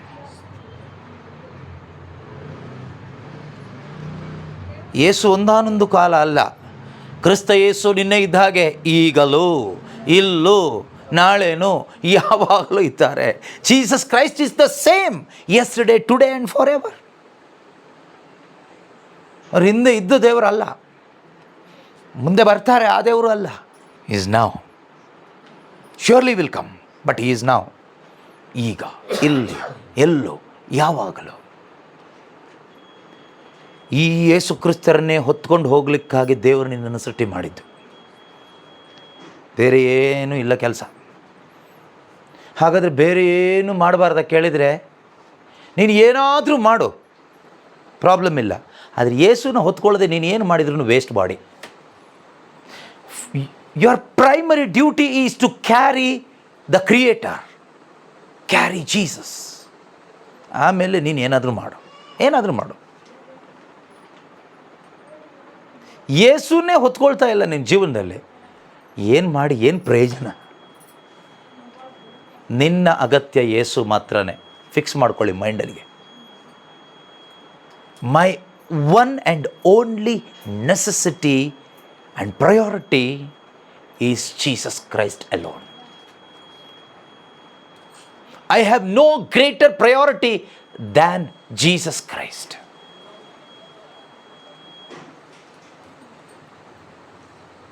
ಇದು ನಿಮ್ಮ ತಲೆಗೆ ಹೋಗಬೇಕು. ನನ್ನ ಜೀವನದಲ್ಲಿ ಯೇಸುಕ್ಕಿಂತ ಮುಖ್ಯ ಏನೂ ಇರಬಾರ್ದು, ಏನೂ ಬೇಕಾಗಿಲ್ಲ. ಇದು ನಿಮ್ಮ ಹೃದಯದೊಳಗಡೆ ಗಟ್ಟಿಯಾಗಿ ಬಂದರೆ ನೀವು ಪಾಸ್ ಲೈಫಲ್ಲಿ ನೀವು ಯಾರಿಗೂ ಹೆದರಲ್ಲ. ನೀವು ಸಮಾಧಾನವಾಗಿ ಬದುಕ್ತೀರಿ, ಧೈರ್ಯವಾಗಿ ಬದುಕ್ತೀರಿ. ಈಗ ನೋಡಿ, ನಾವು ಹುಟ್ಟು ಕ್ರಿಶ್ಚಿಯನ್ ಅಂತ ಹೇಳ್ತೀವಿ, ಡೈಲಿ ಚರ್ಚಿಗೆ ಹೋಗ್ತೀವಿ, ಪರಮಪ್ರಸಾದ ತೊಗೊಳ್ತೀವಿ, ಬೈಬಲ್ ಓದ್ತೀವಿ, ಪ್ರೇಯರ್ ಗ್ರೂಪಲ್ಲಿ ಇದ್ದೀವಿ. ಆದರೆ ಯೇಸು ಕ್ರಿಸ್ತನ ಬಗ್ಗೆ ಹೇಳಲಿಕ್ಕೆ ನಾಚಿಕೆ ಯಾಕೆ? ಭಯ ಯಾಕೆ? ಕಲಬೆರಕೆ ಯಾಕೆ? ಕಳ್ತನ ಯಾಕೆ? ಯಾಕೆ ಅಂದರೆ ನಿನ್ನ ಒಳಗಡೆ ಈ ಯೇಸುವಿನ ಪ್ರಕಟಣೆ ಆಗಿಲ್ಲ. ನಿನ್ನ ಒಳಗಡೆ ಯೇಸುವಿನ ಪ್ರಕಟಣೆ ಆದರೆ ನಿನಗೆ ಸುಮ್ಮನೆ ಇರಲಿಕ್ಕಾಗಲ್ಲ. ನಿನಗೆ ಮಾಮೂಲಿ ಈ ಥರ ಜನರು ಬದುಕೋ ಥರ ನಿನಗೆ ಬದುಕೋಕ್ಕಾಗಲ್ಲ. ಈಗ ನಾವು ಹೇಗೆ ಬದುಕ್ತೀವಿ ನೋಡಿ, ಅವರೆಲ್ಲ ಮನೆ ಕಟ್ಬಿಟ್ರು, ನಮ್ದು ಇನ್ನೂ ಆಗಿಲ್ಲ, ನಾವು ಪ್ರಾರ್ಥನೆ ಮಾಡ್ತಾಯಿದ್ದೀವಿ, ನೀವು ಪ್ರಾರ್ಥನೆ ಮಾಡಿ, ಈ ಲೆಕ್ಕಾಚಾರ ನಮ್ಮದು. ನೋಡಿ, ಅವ್ರದ್ದೆಲ್ಲ ಮದುವೆ ಆಯಿತು, ಮದುವೆನೇ ಆಗಿಲ್ಲ, ಪ್ರಾರ್ಥನೆ ಮಾಡಿ ಒಳ್ಳೆ ಜೀವನ ಸಂಗಾತಿ ಸಿಗಲಿ ಅಂತ. ಯಾವ ಲೆಕ್ಕಾಚಾರ ಇದು? ಮನುಷ್ಯರ ಲೆಕ್ಕಾಚಾರನ ದೇವ್ರ ಲೆಕ್ಕಾಚಾರನ? ನೀನು ಮನುಷ್ಯರ ಲೆಕ್ಕಾಚಾರದಲ್ಲಿ ಬದುಕಿದರೆ ನೆಮ್ಮದಿನೂ ಹಾಳು ಮಾಡ್ಕೊಳ್ತೀಯ, ಆರೋಗ್ಯನೂ ಹಾಳು ಮಾಡ್ಕೊಳ್ತೀಯ, ಆಶೀರ್ವಾದನೂ ಹಾಳು ಮಾಡ್ಕೊಳ್ತೀಯ, ಅಭಿಷೇಕನೂ ಹಾಳು ಮಾಡ್ಕೊಳ್ತೀಯ, ದೇವ್ರ ಸಂಬಂಧನೇ ಹಾಳು ಮಾಡ್ಕೊಳ್ತೀಯ. ಮನುಷ್ಯರ ಲೆಕ್ಕಾಚಾರದಲ್ಲಿ, ಲೋಕದ ಲೆಕ್ಕಾಚಾರದಲ್ಲಿ ಬದುಕಲಿಕ್ಕಾಗಿ ಇರುವವರಲ್ಲ ನೀವು. ದೇವರ ಲೆಕ್ಕಾಚಾರದಲ್ಲಿ ಬದುಕಿ, ಸ್ವರ್ಗದ ಲೆಕ್ಕಾಚಾರದಲ್ಲಿ ಬದುಕಿ. ಆಗ ಸಮಾಧಾನ ಸಿಗುತ್ತೆ, ಸಂತೃಪ್ತಿ ಸಿಗುತ್ತೆ, ಆನಂದ ಸಿಗುತ್ತೆ, ಅಭಿಷೇಕದಲ್ಲಿ ಬಲಗೊಳ್ಳಿಕ್ಕಾಗುತ್ತೆ, ಆರಾಮಾಗಿ ಬದುಕ್ಬೋದು. ಈಗ ನಮಗೇನಿದ್ರೂ ಆರಾಮಾಗಿ ಬದುಕಲಿಕ್ಕೆ ಆಗ್ತಾ ಇಲ್ಲ. ಪ್ರಾರ್ಥನೆ ಮಾಡ್ತಾನೇ ಇದ್ದೀವಿ, ಎಲ್ಲಿವರೆಗೆ? ಸಾಯೋವರೆಗೆ. ಒಂದು ದಿನ ಪ್ರಾರ್ಥನೆ ಮಾಡಿ ಮಾಡಿ ಸತ್ತೋಗ್ತೀಯ. ಬದುಕಿ ಏನು ಪ್ರಯೋಜನ ಆಯ್ತು ಅವಾಗ? ಏನೂ ಇಲ್ಲ. ಆದ್ದರಿಂದ ಪ್ರೀತಿಯ ಸಹೋದರ ಸಹೋದರಿಯರೇ, ಎರಡು ವಿಷಯ ಹೇಳಿ ನಿಲ್ಲಿಸ್ಬಿಡ್ತೀನಿ ನಾನು. ಸಿಂಪಲ್ ವಿಷಯ, ಸತ್ಯ, ಟ್ರೂತ್. ಆಯಿತಾ? ಒಂದು, ಯೇಸು ಕ್ರಿಸ್ತರ ಪುನರಾಗಮನ ಸಮೀಪಿಸಿದೆ. The Lord is near. Yesu ಕ್ರಿಸ್ತರ ಪುನರಾಗಮನ ಸಮೀಪಿಸಿದೆ. ಅವರು ಲೋಕಕ್ಕೆ ನ್ಯಾಯ ತೀರ್ಪನ್ನು ಕೊಡುವುದಕ್ಕಾಗಿ ನ್ಯಾಯಾಧಿಪತಿಯಾಗಿ ಮರಳಿ ಬರ್ತಾರೆ. And Jesus will come very soon. Be prepared. ಈ ಒಂದು ನಿರೀಕ್ಷೆ ನಮಗಿರಬೇಕು. ಆಯಿತಾ? ಎರಡನೇ ಪಾಯಿಂಟ್ ಏನು ಅಂದರೆ, we have the hope of eternal life. ಒಬ್ಬ ನಿಜವಾದ ವಿಶ್ವಾಸಿಗೆ, ಕ್ರೈಸ್ತನಿಗೆ ನಿತ್ಯ ಜೀವದ ನಿರೀಕ್ಷೆ ಇರ್ತದೆ. ಯೇಸು ಕ್ರಿಸ್ತರು ಮರಳಿ ಬರ್ತಾರೆ, ನನಗೆ ನಿತ್ಯ ಜೀವ ಇದೆ. ಇದು ಎರಡು ಪಾಯಿಂಟ್ ನಿಮ್ಮ ತಲೆಯಲ್ಲಿ ಇಲ್ಲದೆ ಇದ್ದರೆ ನಿಮ್ಮ ವಿಶ್ವಾಸಕ್ಕೆ ಬೆಲೆ ಇಲ್ಲ, ನಿಮ್ಮ ಪ್ರಾರ್ಥನೆಗೆ ಬೆಲೆ ಇಲ್ಲ, ನಿಮ್ಮ ರಿಟ್ರೀಟ್ಗೆ ಬೆಲೆ ಇಲ್ಲ, ನಿಮ್ಮ ಬೈಬಲ್ ಸ್ಟಡಿಗೆ ಬೆಲೆ ಇಲ್ಲ, ನೀವು ಮಾಡುವ ಯಾವ ಸಂಪ್ರದಾಯಕ್ಕೂ ಸಂಸ್ಕಾರಕ್ಕೂ ಯಾವುದಕ್ಕೂ ಬೆಲೆ ಇಲ್ಲದಾಗಿ ಹೋಗ್ತದೆ. ಕೇವಲ ಅದು ಬಾಹ್ಯ ಆಚರಣೆ ಮಾತ್ರವಾಗ್ತದೆ, ಅದೊಂದು ಮತದ ಆಚರಣೆ ಮಾತ್ರವಾಗ್ತದೆ.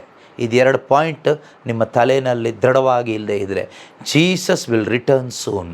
ಯೇಸು ನ್ಯಾಯಾಧಿಪತಿಯಾಗಿ ಲೋಕಕ್ಕೆ ನ್ಯಾಯವಾದ ತೀರ್ಪನ್ನು ಕೊಡಲಿಕ್ಕಾಗಿ he will surely come back at any time. Yesu ಮರಳಿ ಬರ್ತಾರೆ. ಈಗ ಬರ್ಬೋದು, 1 ಗಂಟೆ ಬಿಟ್ಟು ಬರ್ಬೋದು, any time he can come. ಎರಡನೇದಾಗಿ, ನನಗೆ ನಿತ್ಯ ಜೀವ ಇದೆ. I have eternal life.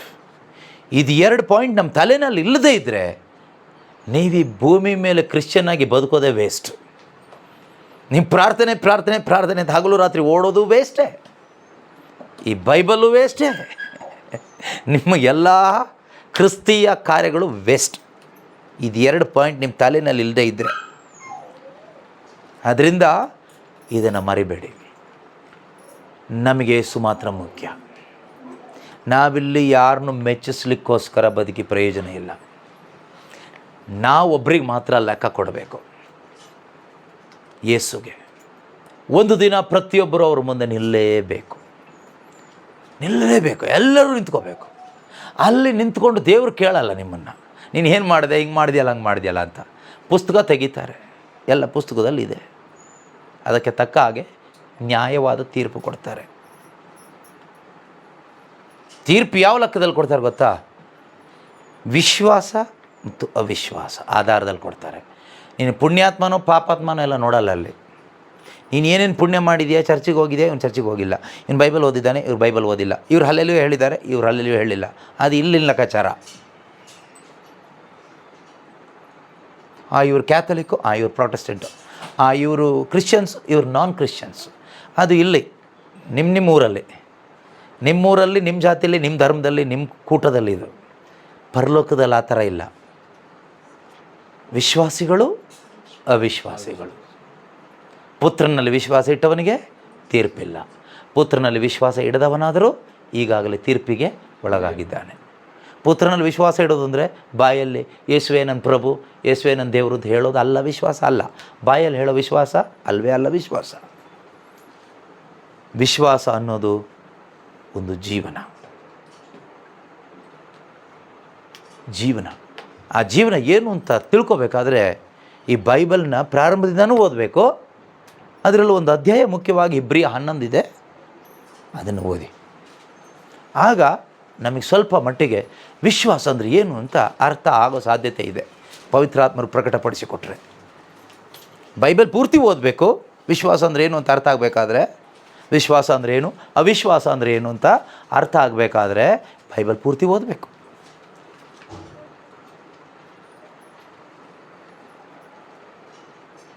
ಪೂರ್ತಿ ಓದಲಿಕ್ಕೆ ನಿಮಗೆ ಟೈಮ್ ಇಲ್ಲ ಅಂದರೆ ಇಬ್ರಿಯ 11 ಓದಿ.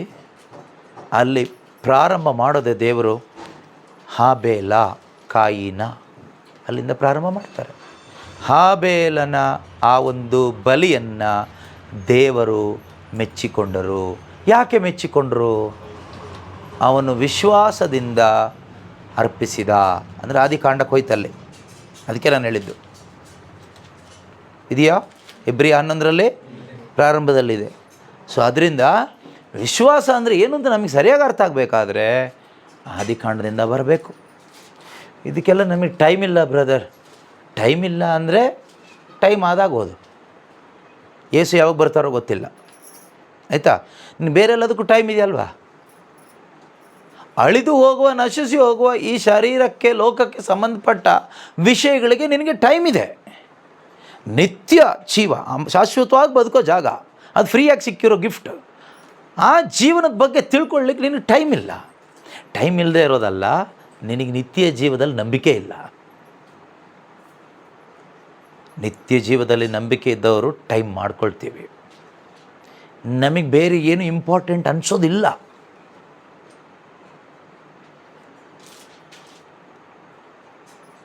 ಫ್ರೆಂಡ್ಸ್ ಅವರು ಇಂಪಾರ್ಟೆಂಟ್ ಅಲ್ಲ, ರಿಲೇಟಿವ್ಸ್ ಅವರು ಇಂಪಾರ್ಟೆಂಟ್ ಅಲ್ಲ, ಪೇರೆಂಟ್ಸ್ ಅವರೂ ಅಲ್ಲ, ಮಕ್ಕಳು ಅವರೂ ಇಂಪಾರ್ಟೆಂಟ್ ಅಲ್ಲ, ಹೆಂಡತಿ ಮಕ್ಕಳು ಗಂಡ ಅವರು ಇಂಪಾರ್ಟೆಂಟ್ ಅಲ್ವೇ ಅಲ್ಲ. ಮತ್ತು ಯಾರು? ಯೇಸು ಮಾತ್ರ ಇಂಪಾರ್ಟೆಂಟ್ ಈಗ. ಮತ್ತು ಇವರೆಲ್ಲ, ಅವರೆಲ್ಲ ದೇವರು ಕೊಟ್ಟವರು.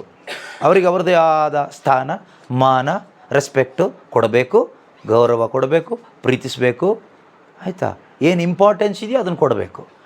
ಆದರೆ ಯೇಸುಕ್ಕಿಂತ ಇಂಪಾರ್ಟೆಂಟ್ ಯಾರ್ದೂ ಇಲ್ಲ, ಯಾರೂ ಇಲ್ಲ. Jesus first, others next. ಆ ರೀತಿ ನಮ್ಮ ಲೈಫಲ್ಲಿ ನಾವು ಬದುಕಲಿಕ್ಕೆ ಆಗಬೇಕು. ಅದೇ ನಿಜವಾದ ಜಯಭರಿತ ಕ್ರಿಸ್ತೀಯ ಜೀವನ. ಜಯಭರಿತ ಕ್ರಿಸ್ತೀಯ ಜೀವನದಲ್ಲಿ ಯೇಸು ಫಸ್ಟ್ ಇರ್ತಾರೆ, all others and everything next. ಇನ್ನು ಸೋತು ಹೋದ ಕ್ರೈಸ್ತ ಜೀವನದಲ್ಲಿ ಎಲ್ಲ ಫಸ್ಟ್ ಇರ್ತಾರೆ, ಯೇಸು ಕೆಳಗಡೆ ಇರ್ತಾರೆ ಲಾಸ್ಟಿಗೆ. ನಿನ್ನ ಬಿಟ್ಟರೆ ಯಾರೂ ಇಲ್ಲ ಏಸಪ್ಪ ಅಂತ ಹಾಡ್ತೀವಿ ನಾವು. ಎದ್ದು ನಿಂತ್ಕೊಳ್ಳೋಣ. ದೇವರು ತಿಳಿಸಿಕೊಟ್ಟ ಈ ಆತ್ಮೀಕ ಸತ್ಯಗಳಿಗಾಗಿ ನಾವು ದೇವರಿಗೆ ಸ್ತೋತ್ರ ಹೇಳೋಣ.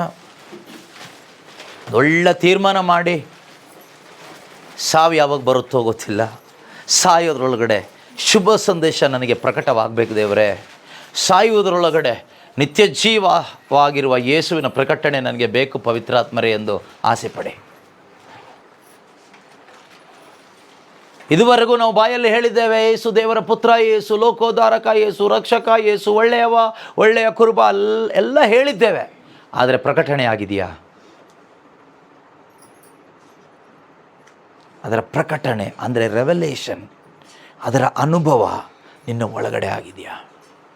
ಅದಾದರೆ ಮಾತ್ರನೇ